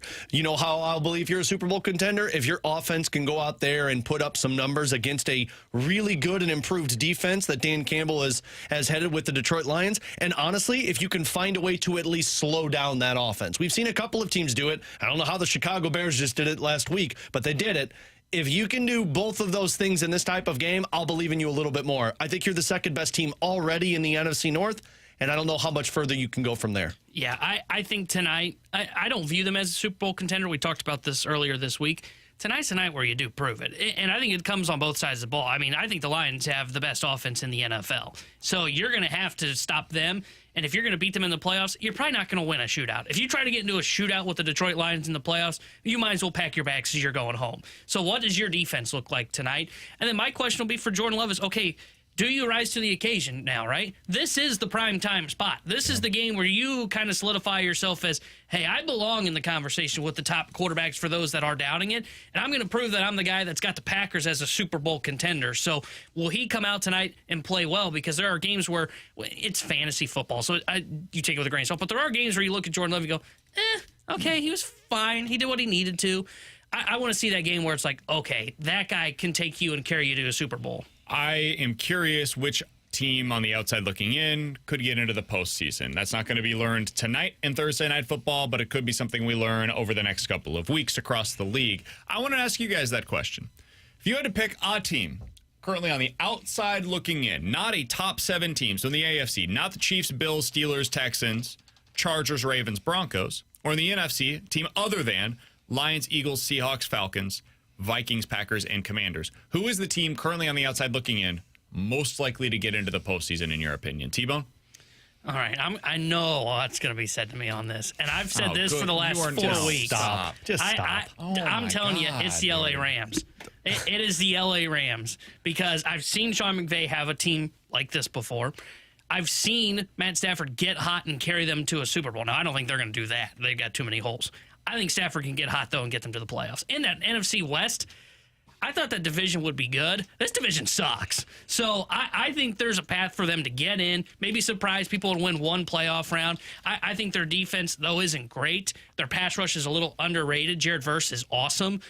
I think they're the team that is the one that will get into the playoffs and potentially win one game in the playoffs as well. Yeah, mine's the Cardinals. I'm taking the other team in the NFC West. And I know we talked yesterday about how I just don't ever trust Kyler Murray. I look at their schedule. I think the Cardinals are better than the Seahawks. That's who they play. I think the Cardinals are better than the Patriots. I think they're better than the Panthers. And right now, they're better than the 49ers. It's going to come down to that Rams game. And frankly, I think I'd lean towards the Arizona Cardinals in that one. Can I read you off the Tampa Bay Buccaneers schedule the rest of the way? These are 4 of their final 5 games. Nobody answered them.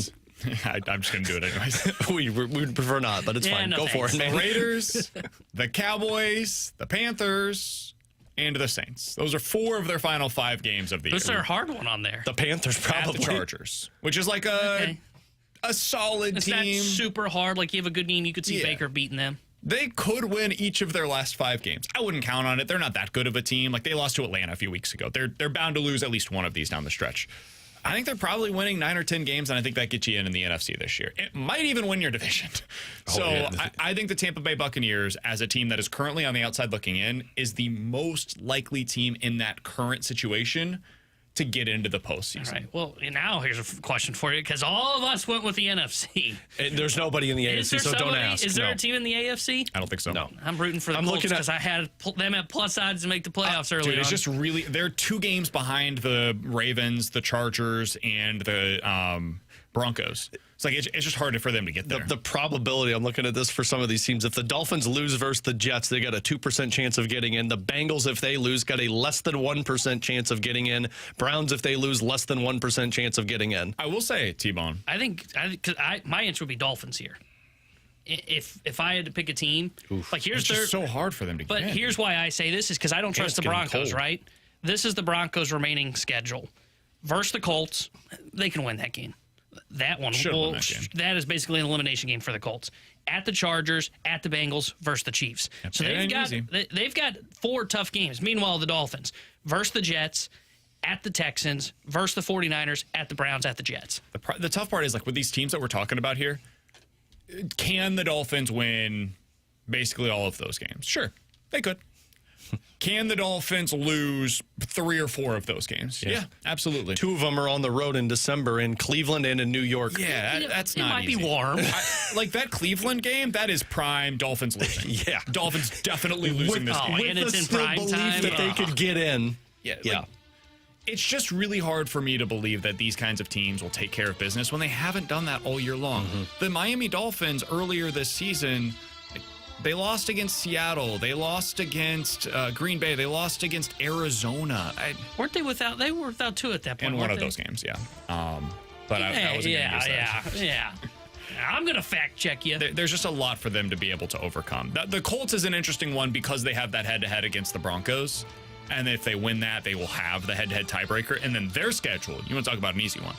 Colts have the Broncos, Titans, Giants, and Jaguars. That is the team with the path. But they've got to win that game against the Broncos. That's next week on the road at Denver, which is not going to be an easy thing to be able to accomplish. But Richardson's so going to get tired. Oh, yeah.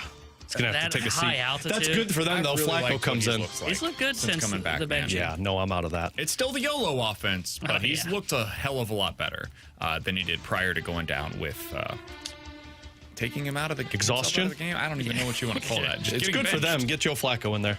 All right, can I ask you guys another question about the Chiefs? Oh, never mind. I changed my answer. If I knew it was on the Chiefs. So you guys know I'm a nerd. Yeah. Truth. And I like looking at some of those like weird, nerdy numbers in the NFL. One of them is called DVOA. You don't have to worry about what it is. It's basically like, hey, if you adjust for... We've gone too far. I'm going to DVOA DVOA for the away. opponent, how good is this team, right?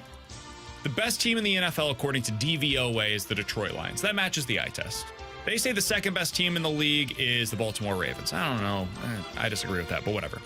Third is Buffalo. Fourth is Philly. Okay, if you threw those 4 teams into the mix of the best. Take 2 and drop it down to 4. Yeah. I'm like, okay, yeah, that makes sense. Green Bay is 5th on this list. Okay, sure. Yeah, that makes sense to me. Arizona's 7th. the Chargers 8th, the Broncos 9, the Houston Texans 10, the San Francisco 49ers 11, Kansas City Chiefs at 12. What's your question? Are the Chiefs that bad? They're 11-1, so it's like hard for me to imagine that they are, but they have not won convincingly since October. Are they this bad? Am I blinded right now by my Chiefs colored glasses? I would have them behind the Packers. And then that's where Fifth. I think, That I could listen to. I don't think they're worse, and I know they've played worse, but I don't think they're worse when it comes to the Chargers, the Cardinals, the 49ers. Like, the 49ers, really? I'm sorry. Texans? The Texans. But the Texans are bad, dude. I'm sorry. They're a bad football But they've got that high-powered offense that at least keeps them in game. I mean, their offense doesn't sometimes feel they do. The name suggests that they should be a high-powered It's more high-powered than the Chiefs' offense. They remind me... I actually don't know that I believe that right now. They remind me so much of last year's Eagles, where it's like, hey, hot start, all of the name power in the world, and then it just collapses and nobody seems to be able to understand why. Like, what has happened to you, Houston Texans? You were supposed to be fun. You scored 23 points last week at the Jaguars. That's not the team you're supposed to struggle to move the ball against. Stroud threw for 242. The last time C.J. Stroud threw for more than 260 yards was in Week 8. He's only done it once since October 5th. Like, this is not the offense that we were anticipating this year. So anyways, questions about the Chiefs, but that's my take on the Texans. Way to dodge the question over there, Brandon. Still have those red glasses on. I don't know if they're that bad, but they are a fringe top 10 team for me. And I think they need the path to become favorable for them in the playoffs, because I think they're susceptible to an upset. Because the formula that I saw Mahomes, now he got to the Super Bowl when he lost this. The formula of, hey, they can't protect Mahomes, the defense is struggling in the secondary. I've seen that play out. I saw them when they failed to protect Mahomes. They didn't win a Super Bowl. And this year, they're struggling with that once again. They keep rotating the left tackle like it's a carousel. And then their secondary stinks. So, yeah, I think they are very susceptible to an upset to where, like, if they ran into, they won't run into Pittsburgh in the first round. I'm trying to think. Maybe Denver. If Denver was the team that they ended up facing in the second round, let's say they get the bye. Hey, I could see Denver beating them. It's possible the Chiefs lose down the stretch. Buffalo gets the bye. Chiefs play Denver in the first round. I could totally see where they lose to the Broncos in the first round of the playoffs in that case. That would be a disaster. I mean, they should have lost to them at home the last time they played, right? No, they got good special teams defense, and they closed that game down. Baloney. We're going to learn to block for a field goal this time around, Denver. They feel very vulnerable going into the playoffs this time around. I won't doubt this team in the playoffs until they actually lose in the playoffs. I'm with you. I've learned that lesson. Bengals are not eligible this year. Thank God, man. I thought they were going undefeated in their final 9 games. Can't hurt me this time around. Oh yeah, until the Bills spank you around. Yeah, that's the other Anthony thing. Richardson, that yellow offense will sneak in and throw bombs the teams over that scare me this year with the way that the Chiefs are constructed are the Steelers and the Broncos, which is like a weird thing to say, but it's true. That the way that they play, they push the ball down the field outside of the numbers, and they have really good pass rushes. Those are the teams that scare me. I'm not all that afraid of the Texans. I'm not afraid of the Chargers. The Bills.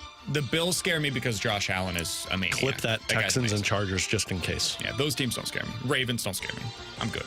I agree with that one. I do agree with that one. Strangely, the teams that I would consider to be like the worst quote-unquote teams, those are the ones that scare me the most as a Chiefs fan. All right, he's Alex's T-Bone on BK. The Junk Drawer coming up next here on 101 ESPN.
Alongside Alex and T-Bone on BK, let's dive into the junk drawer. I've got a couple of lists for you guys today. Ooh, I like the first one is a list of the top 10 city destinations internationally for 2025. Ooh.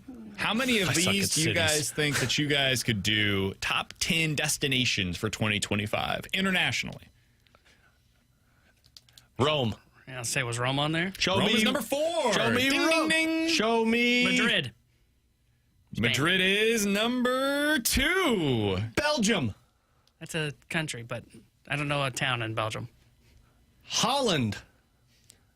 I don't know where. Is Holland? London on there? You guys are really... no, London did not make the list this year. Oh, yeah, Paris did make the list. Why'd you look at me like that? Is that a country, too? I told you I'm not good at international cities. Sicily. Sicily. Oh. It's got to be a lot of, like, Italy spots. No, Sicily. Mexico City. No, it's not on there. Should be. Should be on there. It is not an option. All right, I'm going to give you guys two more guesses to potentially figure out the top 5. I think big ones. So another one in Spain. Madrid. I'm trying to think of the other big ones. International travel. Barcelona. That is on this list. It is at number 10. Okay. See, I was trying to think of the soccer clubs. That's the best way to get there. I'm surprised you haven't gotten one of them. I'll tell you this. One of them is from America. New York. I guess that would be international for other people. It's either New York or Los Angeles, so. Yeah, New York City's at number 6. So the list. Number 1 is Paris. Number 2 is Madrid. You guys got those. Number 3, Tokyo. Tokyo is the number 3 international travel destination. Number 4, you guys got. That is Rome. Number 5 is Milan. Number 6 is New York. You guys got that one. And then from there, Amsterdam is number 7. They've got apparently an over-tourism issue where they like have too many people. That's the Netherlands, right? Number 8 is Sydney, Australia. Number 9, Singapore. And number 10 is Barcelona. Calgary, Canada didn't get up there, eh? Surprising, but it did not. There's also another list that I wanted to get to real quick because this one I find to be fascinating. Sorry to the previous list. Yeah, well, like those are massive international cities. So if you guys could travel to one of those, what would you choose? Of which ones again? Of those, the 10 of those international. Oh, mine would be Rome. See, I think I've always wanted to go to Italy. I've heard my uncle went to Madrid and he's raved about it. So I'll go Madrid. I would go with Rome as well. Alex, I just want to travel all across Italy. That's like one of my bucket list items of things that I need to do. You're making the big wig money. You're really there. Oh, okay. You're making big dough. I would also love to go to Australia. Australia's on my list as well. So box of kangaroo. Probably. That's probably right up there. Absolutely. Right. There's also another list that came out. This one is of the best places to travel for the United States in the year 2025. I can do this one. All right. I know cities in this one. Yeah, New York, number 1. No, New York is... So this is kind of like... Feels like this is a little off the beaten path. Like are we about to get political again? No, New York and LA are not part of this. Oh, then only Illinois? Yeah. like, let me give you another example. St. Louis, Missouri. So for like the number 10 place to travel on this list is not Chicago, but Oak Park, Illinois. Okay, well, which I'm is out right on all outside of of Chicago. I'm out. Right? Reno, Nevada. The number 1 U.S. destination to travel in 2025, according to this list. Give me a hint. I want to see if Texas. Oh, I was going to say, let's see if we can guess the state. Everything's bigger in Texas.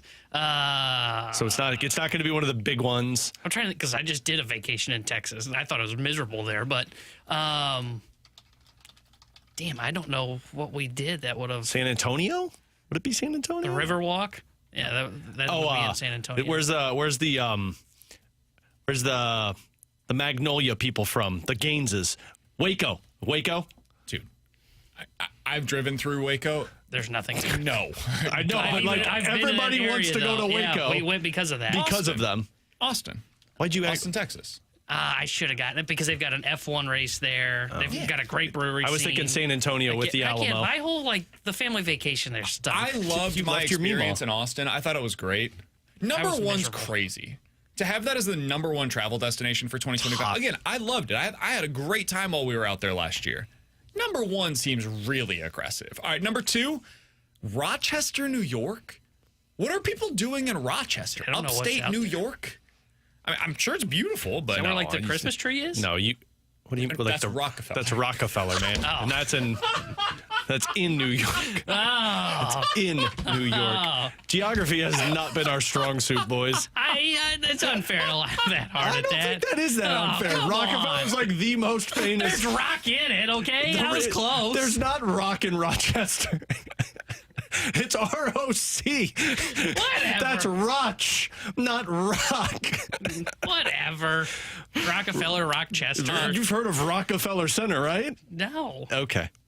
You've never been to New York? No. Which is fine. I'm not judging. I just. From Only, My man. dad took his favorite child, my sister. Oh, damn. I've been It's there, like brother. Alex's story of him not wanting to Guess go to where the she's Blues going, game. by the way? His Sister got going a damn yeah, bicycle. Guess where their next trip is? London. Haven't been there either. Number one play.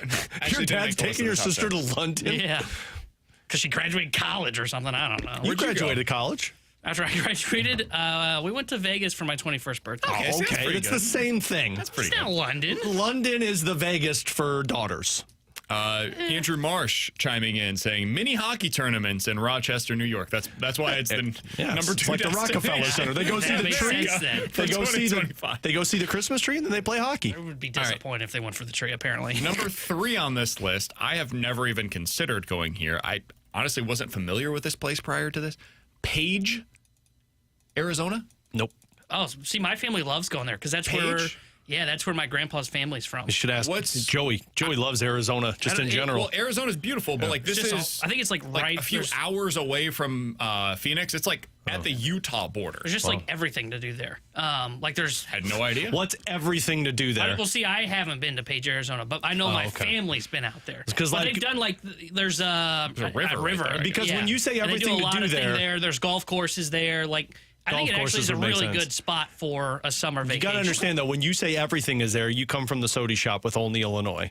That's the poppin' place. Like a TJIFs? Hell yeah. That's new, baby. All right, so the top JIFs. 3, Austin, Rochester, and Page.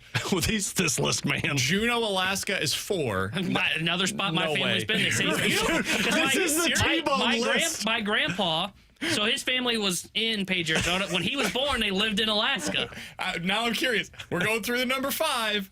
Only. Butte, Montana. I got Any nothing. connections Come on. for I got for nothing the on Hendrickson Montana. family? I got nothing on Is that Montana. the boot part of Montana, I'm assuming got is why it's nothing. called Boot, Montana?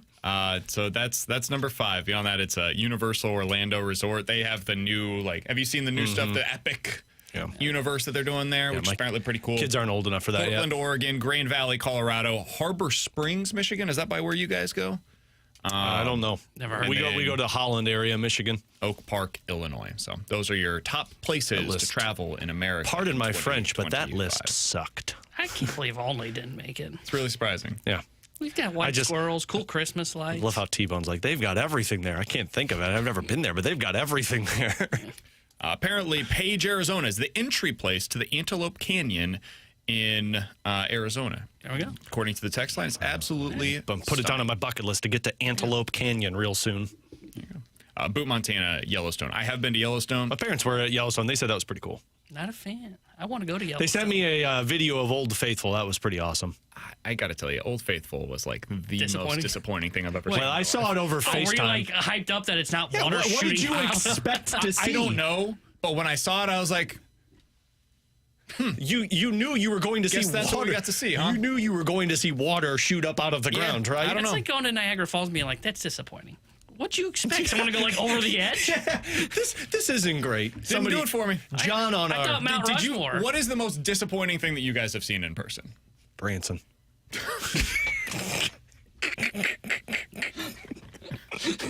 Coming up next.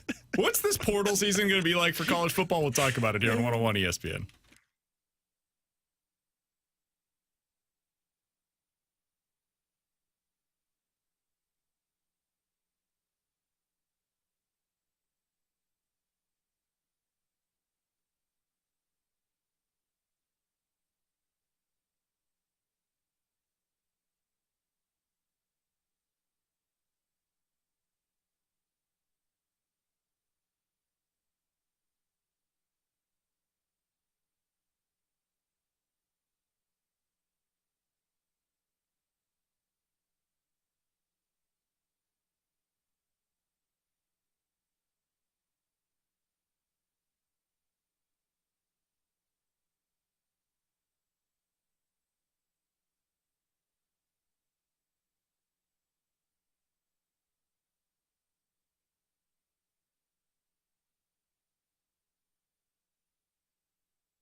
Alongside Alex and T-Bone on BK. So I think this has a chance to be the craziest college football transfer portal that we've seen yet. We've seen some pretty wild ones.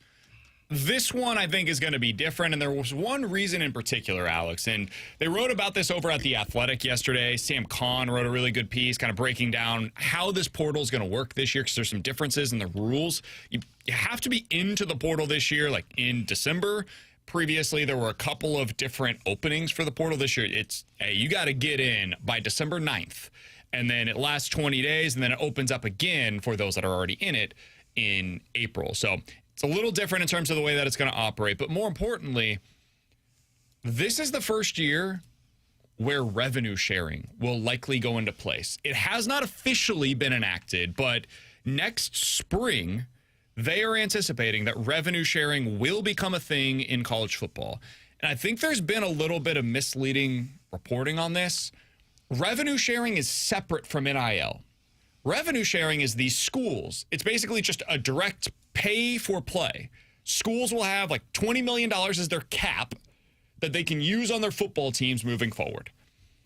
NIL is like, hey, if Victory Men's Health wanted to do an endorsement deal with Sam Horn or whoever from the football team, they can make money off of their name, image, and likeness. If the four-star defensive end that they got yesterday wants to have his his chips, his bag of chips, the way that Luther Burden had it, he can just make copy money and off paste of that, his face right? on it. Exactly. Operates like the pros, right? I'm really fast. Pros get paid from their team. Bingo. But, they can still do stuff separate. Basically, that is the Olympic model, and also they get paid by their team. Yeah. So that's the way that it's going to be going moving forward. And I'm fascinated to see what this does for players, man. Like, we've had a lot of conversations off air. Let's go ahead and bring this on air. Luke Altmaier, for example. Oh, no. I think he's going to stay at Illinois. I think he should stay at Illinois. He's got a good thing going there. He's a really solid college football quarterback. But, man, there's not a lot of great quarterbacks across the country right now, and even fewer that are going to be available next year. If you're Illinois, I'm really – is there going to be a big-time program that comes calling and say, hey, Luke, we got $2 million for you? Can Illinois match that? Maybe, because of the revenue-sharing model, but I don't know. So I'm really curious, Alex, what kind of an impact the revenue sharing will have on some of these players at like solid programs, but not the blue blood level programs. And if that means that over the next 4 days or so, we're going to see a ton of new additions that are surprises to us that we didn't anticipate. Yeah, I think that's what you're going to see. I think you're going to see a lot of the guys go elsewhere because there's more money on the table or more of those opportunities lying there. Like the Luke Altmaier side of things. Why wouldn't you, if you're a program that needs a quarterback, call for that guy and offer more money to get an experienced quarterback to your team? That's the way that this thing has always been trending. And honestly, once this transfer portal really starts to heat up, I think you're going to see a lot of moving parts because of those financial opportunities that are there for these athletes. Yeah, and I guess like where my question would lie is like, do we think it's going to be any different than it kind of already is in terms of like someone like an Altmaier transferring, right? Because typically, if you see a quarterback of Altmaier's caliber, right, he's fine. I'll just be honest. He's a fine quarterback. He's great for Illinois. Are He's you a fine underselling him because you don't want him to leave? No. I truly believe like if you put him on like Ole Miss, he's from Mississippi. That's why I'm a little worried. They need a quarterback. They didn't take one in this class. I could see where they end up like, oh boy. Yeah. I could see where like if they got him, you hear that? Cha-ching. the fan base at first would be like, oh yeah, he had a really good year. He would be disappointing at Ole Miss probably. At Illinois, if he has a fine year, hey, man, there's not a really big standard at Illinois. Is Luke Altmaier better or worse than Brady Cook? I ask this honestly. I don't know the answer to that question. I would say probably pretty similar. Yeah, I think he's like the same as About it Brady differently, Cook. but similar. Yeah, I think he uses his legs better than Brady Cook, but I think that they're very similar quarterbacks, right? And I don't think like an Ole Miss or Alabama would be excited about that kind of guy. But the reason I ask is like, is it really going to change? Is because when we see quarterbacks that go into the transfer portal, like Riley Leonard last year, transferred to Notre Dame, left Duke. Now, granted, his coach left, so it's a little different. We all kind of know probably that somebody reached out to him, right? For sure. Hey, wink, wink, nudge, nudge. How about Notre Dame? Like, that stuff's always happened. It's just now more on the forefront. And that's why I question, like, is this really going to make a significant change as to who we see enter the transfer portal? I don't know. And some of this might have to do with, hey, how does your school decide to enact these changes, right? Because you're not required to spend $20 million. Yeah. Nobody is required to spend the money that is available in this pool. Now, the school has to fill the pool with money, But, like, if you want to spend $10 million in revenue sharing, go for it. It's kind of like Major League Baseball, right? There's a luxury tax where, like, if you go over this, you're penalized. But you can spend up to that cap, or the NHL is probably the better example. You don't have to spend the full cap in any given season. That's just the maximum amount that you're allowed to spend. That's what's happening right now in college football. And it remains to be seen. How is Illinois going to fund that $20 million pool? They going to have $10 million available? 15, 20? I don't know. So that's where things get really interesting, is there will probably be some schools that are playing at a deficiency where they've got $10 million to spend. And if you only have $10 million to spend on your entire roster, dude, the best quarterbacks are going for like $3+ million right now. Like, these quarterbacks that are available, like Miller Moss, that dude's getting a couple $1 million to go somewhere. Connor Wigman, that dude's getting a couple $1 million to go commit somewhere else. Maybe Luke Altmaier, somebody says, you know what, let's give him $1.5 million. Is Illinois going to match that? I don't know. So, and they're going to be I'm a team. only using him as an example because it's a local school that's kind of on the come up. He's a good quarterback, probably one of the 20 best quarterbacks coming back next year. So it fits the kind of criteria we're talking about right now. I'm not suggesting Luke Altmaier is going to transfer. I have no idea, but he's the kind of player that in the new world that is college football, this could really impact if he wants it to. He might just love being in Champaign and playing for Illinois, and you know that's also possible. We're a family. Thanks, Brett. The other thing too, to your point on like some schools will operate at a disadvantage because they may not go to the $20 million. And you correct me if I'm wrong here, but I believe you can then also like do that with like your basketball team, right? So if you're Illinois, you're going to pour more resources into basketball than you are in college football. Why? Because Illinois is a blue blood program for college basketball. So it makes sense to really help funnel more money towards them to help Brad Underwood, a guy that could probably get you to a Final Four appearance. Like, hell, I wouldn't be shocked if this year's team, I don't know what those guys are making, but I bet some of them are on pretty penny right now. I wouldn't be shocked at all if they said, hey, he's got a shot at making the Final Four this year. And he can continuously have a chance to do that. Meanwhile, like, we know what the ceiling is for Brett Bielema at Illinois' football program. I'm just going to be honest, it's not getting any better than what just happened this year. Maybe he gets a break where they have an easy schedule one year and they win 10 games and make the college football playoff. I'm very skeptical that happens. I'm willing to accept Brett Bielema at his 9 wins that he got this year and say, hey, good job, Brett, because this is a hell of a year that you just had. Somebody on the text line asked, so the team can spend a max of $20 million. Is anybody spending that right now? It was reported that Ohio State is spending roughly that on their team this year. And they can't even beat Michigan. Yeah, that's why people are really upset. It was reported that Ole Miss is spending more than $10 million in their team. Gabe Yarman said a lot too on his podcast recently that Mizzou is spending around that right now on their college football team. So teams are spending a lot of money to keep these things in place, and it's only going to continue there. Drinkwitz was very open yesterday in his press conference availability after our show ended, where he was talking about, hey, you know, like high school recruiting has changed a lot, and yesterday was crazy on signing day. There was a dude that in the morning was committed to Mississippi State. By signing moment, he committed to Ole Miss and then decommitted from Ole Miss and recommitted to Mississippi State by the end of the day. Didn't he do it on social media at the end of the day where he was like, sorry about that? Yeah, he put the like eye emojis. Yeah. His brother apparently plays for Mississippi State. So I think it was just a negotiation via NIL. Mizzou had this for a couple of guys yesterday. Like they ended up with the defensive end, I would imagine, in part because of their NIL funds that were available to them. Like it's amazing. And Drinkwitz was saying, we have to think about that for high school recruits because it will affect what we're able to spend in the portal and vice versa. If you're not spending it on high school recruits, well, that money is now available to you potentially to spend on the portal. So teams are operating as if they're a professional sports organization now within the confines of college football. Real quick, because we're talking about the portal, there are 2 huge quarterbacks right now, really 3, but one of them it doesn't seem like is actually available. 2 huge quarterbacks that are available via the portal already. One is Miller Moss, USC's former starting quarterback. The other is Connor Wigman, Texas A&M's former starting quarterback. Washington State's quarterback is in the portal. Everybody seems to believe that he's following his offensive coordinator to Oklahoma next year. He's the crown jewel. If he's actually available, Mizzou should do everything they can to get him. But if Mizzou is able to land one of these quarterbacks that's at the top of the market, how much does that change the way that you view them heading into 2025, Alex? I mean, I don't know if it changes the way I look at them. It puts them back into the conversation that I had this season, looking at them and saying you should be a college football playoff team. Because Now I know obviously you're also losing Luther Burden, and that's a big piece of this puzzle, but at least you've mentioned in the past, like, they're good in the wide receiver front. They've got plenty of talent there. They might take one, but yeah, otherwise. You need a quarterback, and if you get the quarterback, if you go out there to the transfer portal, spend the money, bring in the guy that you believe is it, you should be a college football playoff team. Now, what sucks is the SEC is awesomer. You went through the lists of the rankings in terms of recruitment, and Mizzou, as great as they've been, still is not that great in the SEC. 19th in the country, 10th in the SEC.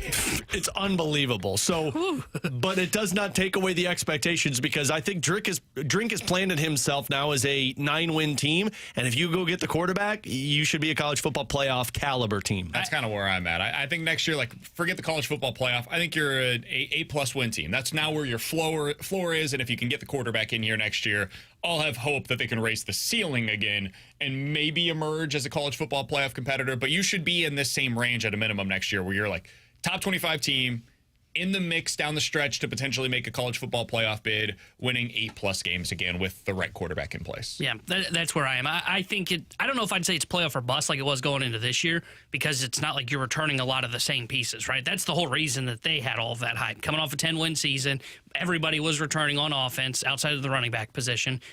So I would say it is more of, hey, it's not playoff or bust, but you should be in the conversation, right? You should be able to hang around and give yourself a fighting chance in the SEC and be an A+ win program. He's T-Bone, that's Alex, I'm BK. Coming up next, time for Believe It or Not. 314-399-9646 is the Air Comfort Service text line. We will play a game of Believe It or Not here next on 101 ESPN.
Believe it or not, I'm walking on air. I never thought I could feel so free. We're flying away on a wing and a prayer. Who could it be? Believe it or not, it's just me. 314-399-9646 is the Air Comfort Service text line for Believe It or Not. You guys give us a scenario. We will tell you if we are believing it or not here on 101 ESPN. I felt like that was a top 10 all-time I was just about to say, I think our version of this song, if we release it, would crack people's top 5 on their Spotify. Top 5? You think it would be on their Wrapped? Yeah. Alex, did you get any of those yesterday? So many. I hate everybody that sent those to me. I forgot to send mine to you. I hate everyone that sent them to me. People were sending me their friends' Wrapped. So I think there were people that were texting friends to send me their Wrapped pictures. Sure. I think I probably had about 17 unread messages on my Facebook Messenger. You all are awful. All right, let's start with this, Keep guys. sending them, though. Believe it or not, Garrett Crochet will be traded to a team in the NL Central. There was a report yesterday that apparently there is some interest on the side of the Reds and the Cubs. Believe it or not, he will be in the NL Central next year. I'm gonna believe this because I think the Reds make a ton of sense. You've got Terry Francona, you've got a lot of young players. What do you need? You go get a stud. I'm gonna believe this one. I don't know who. I would put my money on the Cincinnati Reds. I'm not gonna believe it. I think somebody else outside the division is gonna pay a heftier price to go get him. Like, I could see the Red Sox doing this. I don't. The Reds talk a big game. They don't walk the walk. Okay, I don't see the Reds making the trade. You know, they just traded Jonathan India. They're going to do the classic Cubs move of, look, new manager. Okay, what about what happened in the offseason? No, but new manager. He's supposed to make us a winning team now. I'm not believing this. I don't think he's coming to the Central. I also think Cincinnati, like, one of the pieces of this that makes sense for them, they've got to get strikeout artists, man. You think about when they were at their best, they had pitchers that could actually strike people out. Coming out of the bullpen, rotation, they had a ton of dudes that were strikeout artists. You can't live with batted ball luck at that ballpark. You can't. The ball flies too much. You're going to have home runs every other at bat. You've got to build around sluggers, and you've got to build around pitchers that get strikeouts. So it makes sense for them to be interested in Garrett Crochet. I just don't know how you make something like this work. So I'm out on this as well. I'm not believing this is either. The Cubs, we really think the Cubs are going to do this? Get the hell out of here with the Cubs. No. So I'm not believing this. I don't think he ends up in the NL Central, unless it's for the Cardinals, which is not happening. Alex? Crochet and Soto. What an offseason, boys. Now I'll invest in what you're saying, BK. Boys, believe it or not, 2 Blues were snubbed from the Four Nations roster. Philip Broberg for Team Sweden and Robert Thomas for Team Canada. I got to look at the Team Canada roster. Who would Robert Thomas have made it? So the one that I looked at was Anthony Cirelli from the Tampa Bay Lightning. And I think the only reason Thomas isn't on that list is because he was injured. But Thomas is a better centerman than what Anthony Cirelli is. The Broberg one is the one that I was legit upset about, which I shouldn't be. But I don't know how that team can look at Erik Karlsson and say he gives us the best chance to win when Philip Broberg has only played 12 games this season, has been significantly better. I think I can explain that one. I'm not telling you it's right, but I think the reason why they probably did that is because we're getting towards the end with him, and Broberg is at the beginning. Broberg's going to be on their roster for like the next 10 or 15 years, probably. I think this might be the last thing that they get out of. See, and I agree with you there. This is the tune-up for a lot of these countries before next year's Olympics. Wouldn't you want Broberg playing if you believe he's an Olympian for you next year? Possibly. Because Erik Karlsson's not going to, or should not be. I get that. I don't know. I can't explain that one. Also, Broberg, it's a super small sample size still. And he was hurt for 10 games. The Broberg one is a little more explainable to me. The Thomas one is just like, hey, man, maybe they didn't want him in that specific role that they had available. Yeah. You know? But I do think I could understand considering them to be snubs. Yeah, I'm with you there. The Thomas one was the one that surprised me the most. I thought with the injury to Broberg was why you wouldn't see him potentially on that roster. But I would hear the argument for both of them to make their respected countries' rosters. T-Bone? So, guys, believe it or not, it will be a disappointing season if the Lions are not Super Bowl champions. I'll say believe it. I'm going to believe it. I think they're the best team in the NFL right now. Mm-hmm. And you can use the Aiden Hutchinson as the, look, we were out, but you've been awesome all season without him. The problem is, eventually you get to where the 49ers are. If you keep falling just a step short, yeah, you were great, but you never won the big one. Eventually, you've got to cash in. And it happens quicker than we think, man. The 49ers' first Super Bowl was in 2019, if I'm not mistaken. The one that they got to was the 2020 calendar year, but it was the 2019 season. So we're 5 years into this window for the 49ers, and it's over. We're, 3 years in now for the Lions, basically? A couple of years from now, it could be over for them before we all expected it to be. It happens fast. You lose your offensive coordinator, a couple of guys on defense end up going elsewhere, and then boom, you got to pay a couple of guys, and now it gets really hard to build around it. You miss on a couple of draft picks. Like, stuff happens, injuries, etc.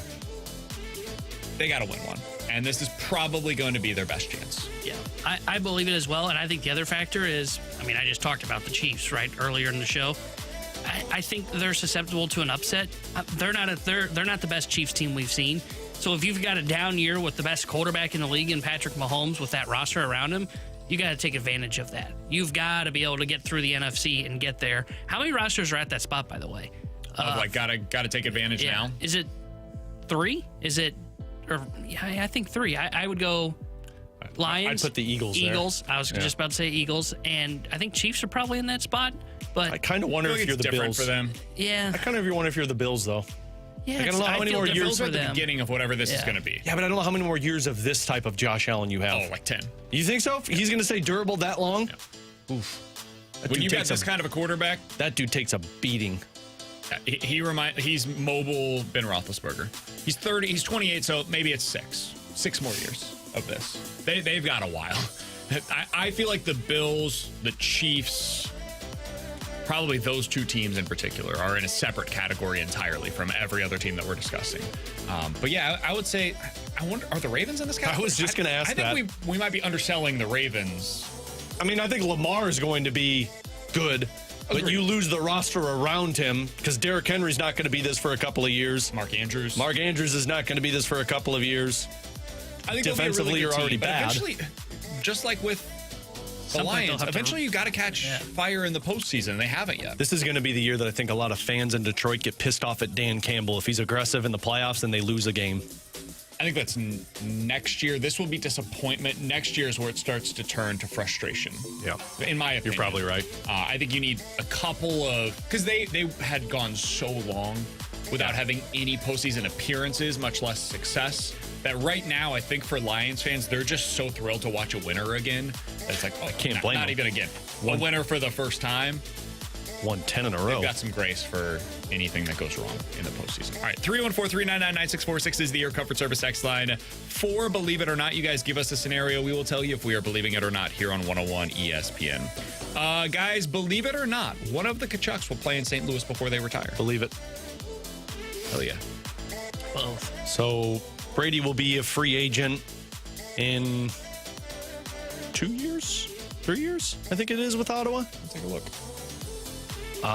And Matthew just signed a contract, what was that, 2 years ago? So it's an 8-year deal. My guess is it'll be Brady. I'll believe it. Brady has 3 years after this year left on his contract. It'll be 29. 29 free agency.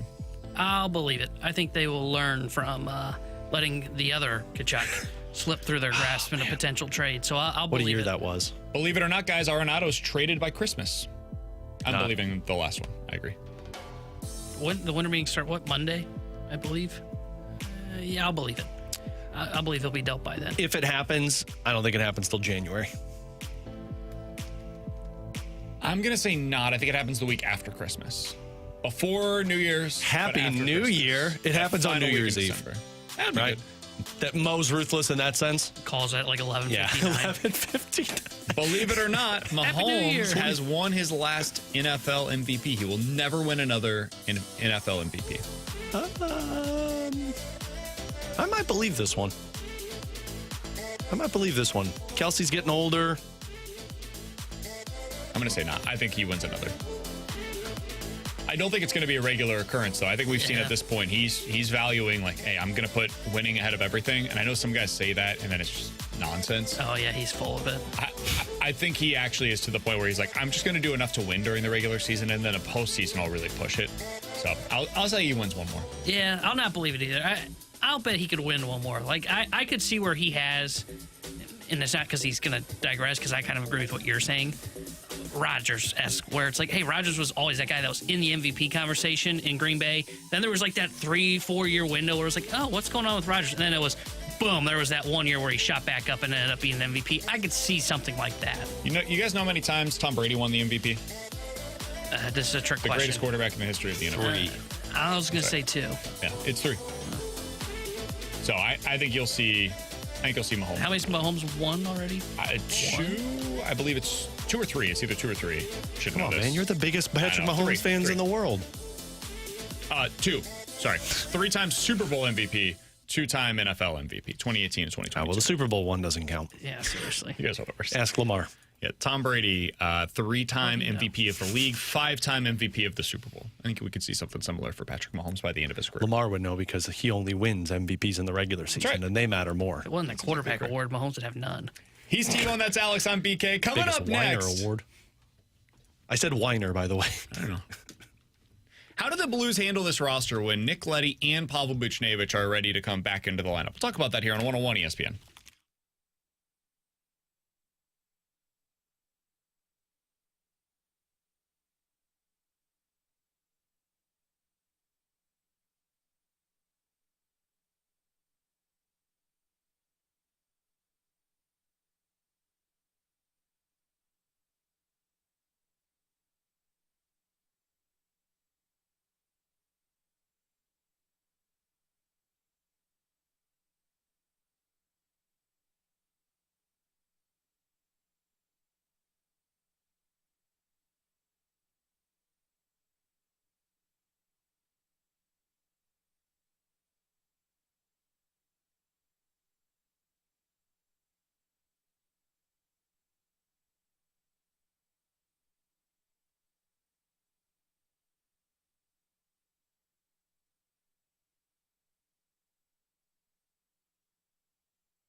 Tanner Hendrickson here with the Sports Center update brought to you by Soliga Heating and Cooling. Blues back in action tonight as they visit the Calgary Flames. Well, pregame coverage starting at 7 o'clock with Alex Ferrario, and then puck drop at 8 o'clock with the voice of the Blues, Chris Kerber. This Sports Center update is brought to you by Soliga Heating and Cooling, an independent American Standard heating and air conditioning dealer.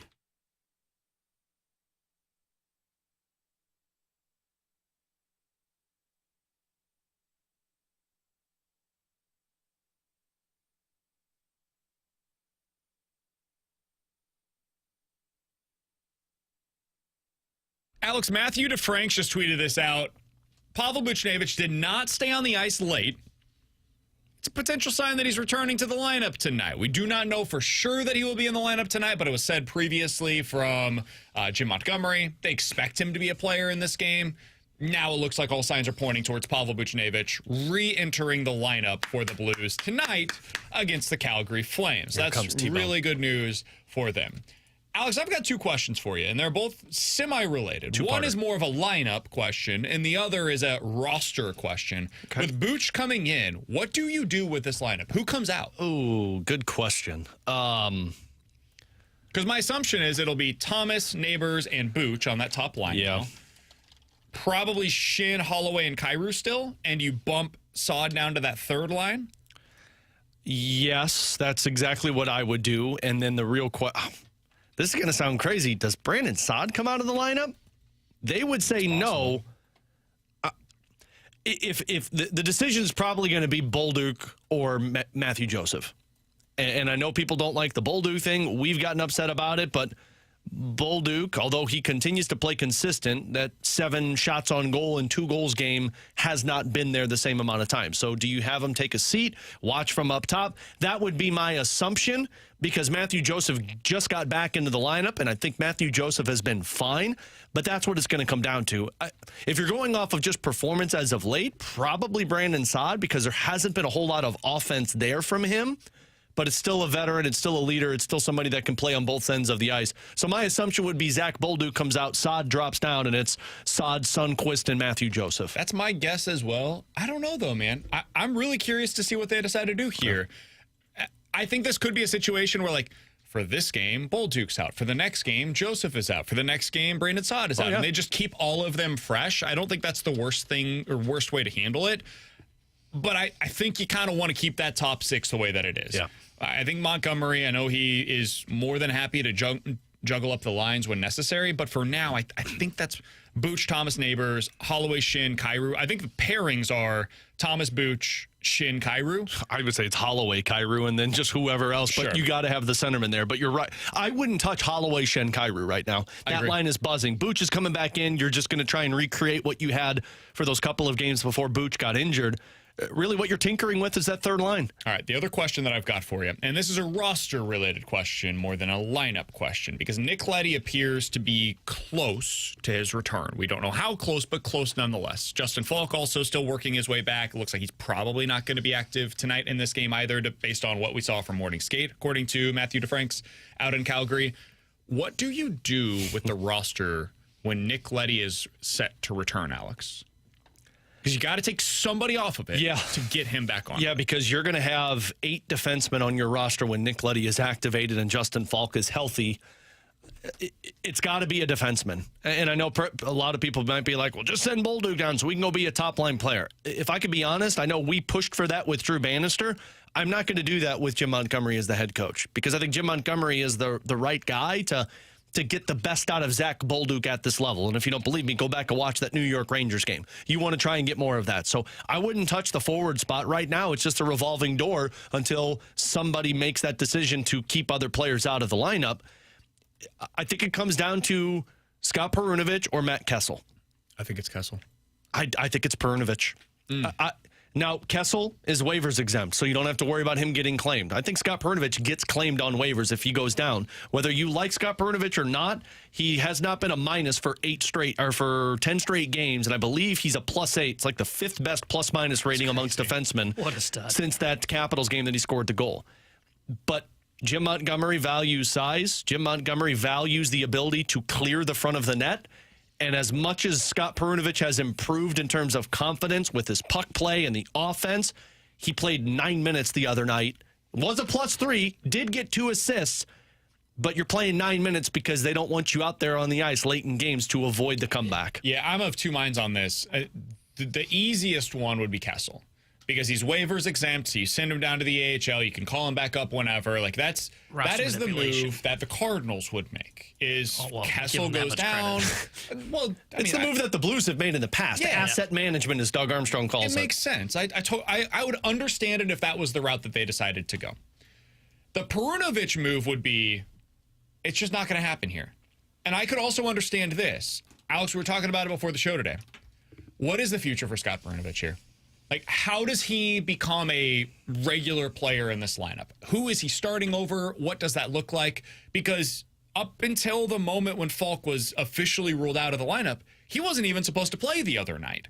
He was going to be the odd man out. So they clearly still have Suter, Kessel, P.O. Joseph, Leddy, Broberg, Parayko, and Falk, all 7 of them listed ahead on their internal depth chart of Scott Perunovic.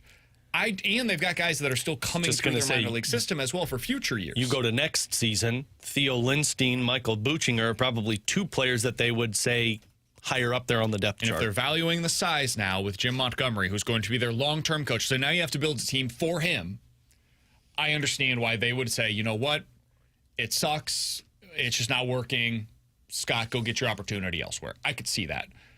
I would probably go with Kessel to find out more while you've got this time. What is Perunovic, and keep him around for the foreseeable future. And if you have an injury, then you can call Matthew Kessel back up.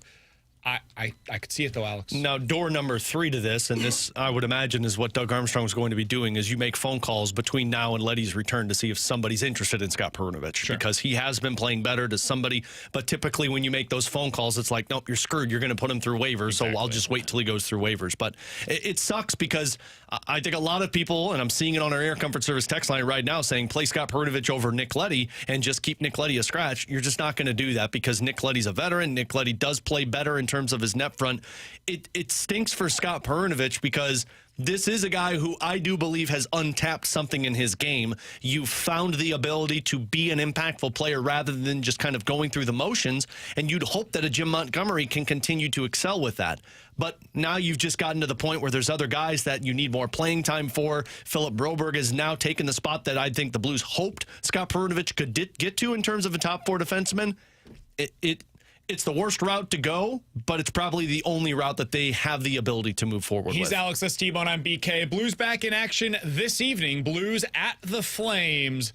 You'll hear that right here on 101 ESPN. Pregame coverage beginning at 7 o'clock. Hey, Blues fans, enter the Verizon Discover NHL Winter Classic Sweepstakes. It is your chance to see the St. Louis Blues take on the Chicago Blackhawks on New Year's Eve in the Discover NHL Winter Classic that's going to be taking place in Chicago. One lucky winner in the winter will receive 4 tickets to the game plus a $3,000 gift card. How about that? $3,000 and 4 tickets to see the Winter Classic. Visit St. Louis area Verizon locations or go to 101ESPN.com and enter to win by December 14th. You've got about 2 weeks to do so. Enter to win 101ESPN.com or select St. Louis area Verizon locations. No purchase necessary to enter. Must be a legal U.S. resident of Missouri or Illinois. Age 18 or older. Get full details right now at 101ESPN.com. Coming up next, we're going to get into the rewind here on 101 ESPN.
All right, so I'm excited. Why? I'm excited because for the first time in my experience as a show host on 101 ESPN. Would you say for the first time in forever?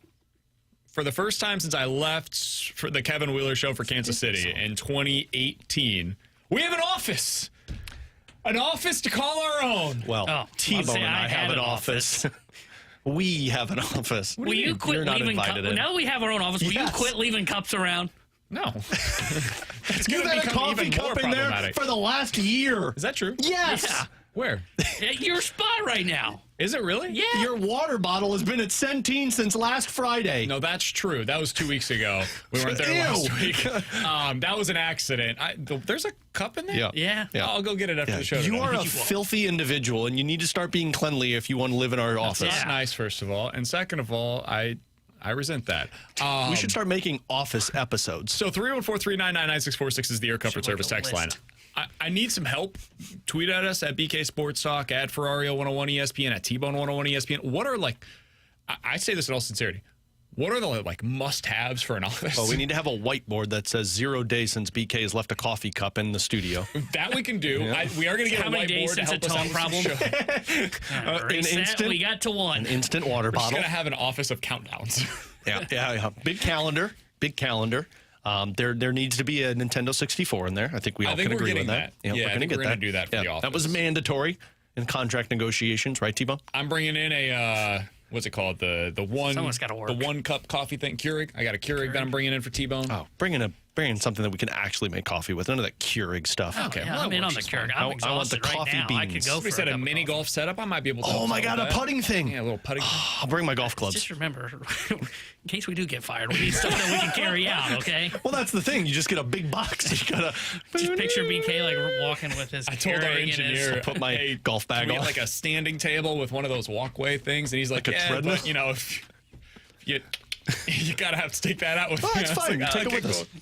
I'll take the television too when I leave. Somebody said you are beyond help, BK. No, that's true. Mini fridge is a good one. We got to find out where we can get a cheap mini fridge, Alex. Fat kid deals on social media, man. Watch all the time. Dude, they had last week an ice bath that you could get for $85. Almost bought one. Katie's like, "You're never going to use this," and I said, "You're right. I jump in my pool typically most of the time." Yeah, so. I was thinking about that. Yeah. Somebody said BK's going to bring in a fathead of Mo. You remember fatheads? Did they have those when you were a kid? Pat too? Mahomes. Okay. I remember them. Yeah, I can remember the commercials of them. Yeah. I always wanted them. My mom was like, no. We used to have one at KMOX, Did you and say it was Bo? Bo Jackson. Yeah, Mo. It was Bo Jackson with. Gotta have one for the memories. This is the last year of him. Yeah. I'm gonna power through, as BK likes to say. It was a fathead of Bo Jackson's body, but with Mo's head on it, and it said Mo knows. It was a pretty cool thing to have. It was weird though when you got in there. John Mozeliak? Yeah, John Mozelek's head on Bo Jackson's body. Huh. And it was weird because when you'd come in at like 4 o'clock in the morning or like 12 o'clock at night, picture of Mo just staring at you. It's pretty awkward. Okay. So we'll get one of those for your office. Put it right next to the If we could computer. get one fathead, who would you guys want? Philip Fathead of Broberg. anybody. Philip Huso. Broberg. Who? Did you say Huso? Yeah. I call Dude's in the American Hockey League right now. Call Ho for Huso again. We got to change his name. We got to call him like It's going Big to Ho. be even tougher when we have a Huso fathead. Yeah, that's really going to throw We're things not off. going to have a Huso fathead. That How is about a Jack denied. Flaherty one? That's denied. Anybody in? That's denied. A Yadier Molina one. No. And a Cardinals pullover. No, absolutely All right, not. so we're on a roll Ollie, right we now. should do one of Ollie. No, Axe, Jim Montgomery. We're all on board with Jim Axe. Montgomery. How about a Bannister one for the memories? Who, poor out guy. of St. Louis sports right now, in all seriousness, who would you be most likely to get a fathead of? As of today. Ooh. For you, it's Bennington. Mine would be Bennington. Bennington's a good one. I think it probably would be him. I think it would be. It's either I would go Bennington Winter or or Win. who? I would go Win. I If thought mine was about Bennington, Win, Win, too. Broberg. Those would be the three. Yeah, I think it would be Broberg sparked my fancy since the moment he signed. You guys have an old school football player? T-Mon, I don't know if you would, but Steven T-Bone. Jackson. Steve, okay, that's a good one. He's my favorite player. First one I ever really enjoyed watching. I don't know if I have it. I mean, probably Kurt Warner. That was the guy that I grew up. No, I'm sorry, Michael. I was a big Vic fan, so it would be hard not to. Interesting. Yeah, I know all the other stuff, but Especially with you being such a dog. well, lover, but like I was always a big Michael Vick fan. That's fair. I saw Probably his 'cause- roller coaster commercial, and I was like, I love that guy. I know it was just it was winning the video games all the time. You know, Sure. instant cheat mode just would That is 100% true. beat up on people. I would go Tony Gonzalez. That was my favorite player growing up. But if we're going like non-hometown hero guys, I loved Ray Lewis. Boy, 2 of the 3 that we have just mentioned have not been good. I was such a huge I did I was an idiot growing up, and so I had like the football jersey things, right? Like we would go to Kohl's and they would have the jerseys on sale on clearance. So I had like a Brian Urlacher jersey, a Ray Lewis jersey. I had a Brett Favre jersey. It was great. Brett Favre. Yeah. Also not another good one. He's Alex and T-Bone on BK. If you guys missed anything from today's show, be sure to check it out on the podcast page, 101ESPN.com, and the free 101 ESPN app is where you go to find it. It's all presented by Dobbs Tire and Auto Centers. I forgot you have this. Hey, you can join me this Sunday from 1 to 3 at Verizon, located off Olive Boulevard in Creve Coeur. It's one of the many participating locations at Verizon is being a part of the Verizon Discover NHL Winter Classic sweepstakes that's going now until December 18th. This Sunday, you got your chance to win 4 tickets plus spending money to see the Blues play at the Winter Classic. You can stop by this Sunday off of Olive in Creve Coeur between 1 and 3. Enter to win those 4 tickets and a pair of tickets to an upcoming Blues home game. I'll be there. Come check me out. All the details, 101ESPN.com. Take it away. Apologies to the Fast Lane. I didn't know we had to do that. The Fast Lane's coming up next here on 101 ESPN.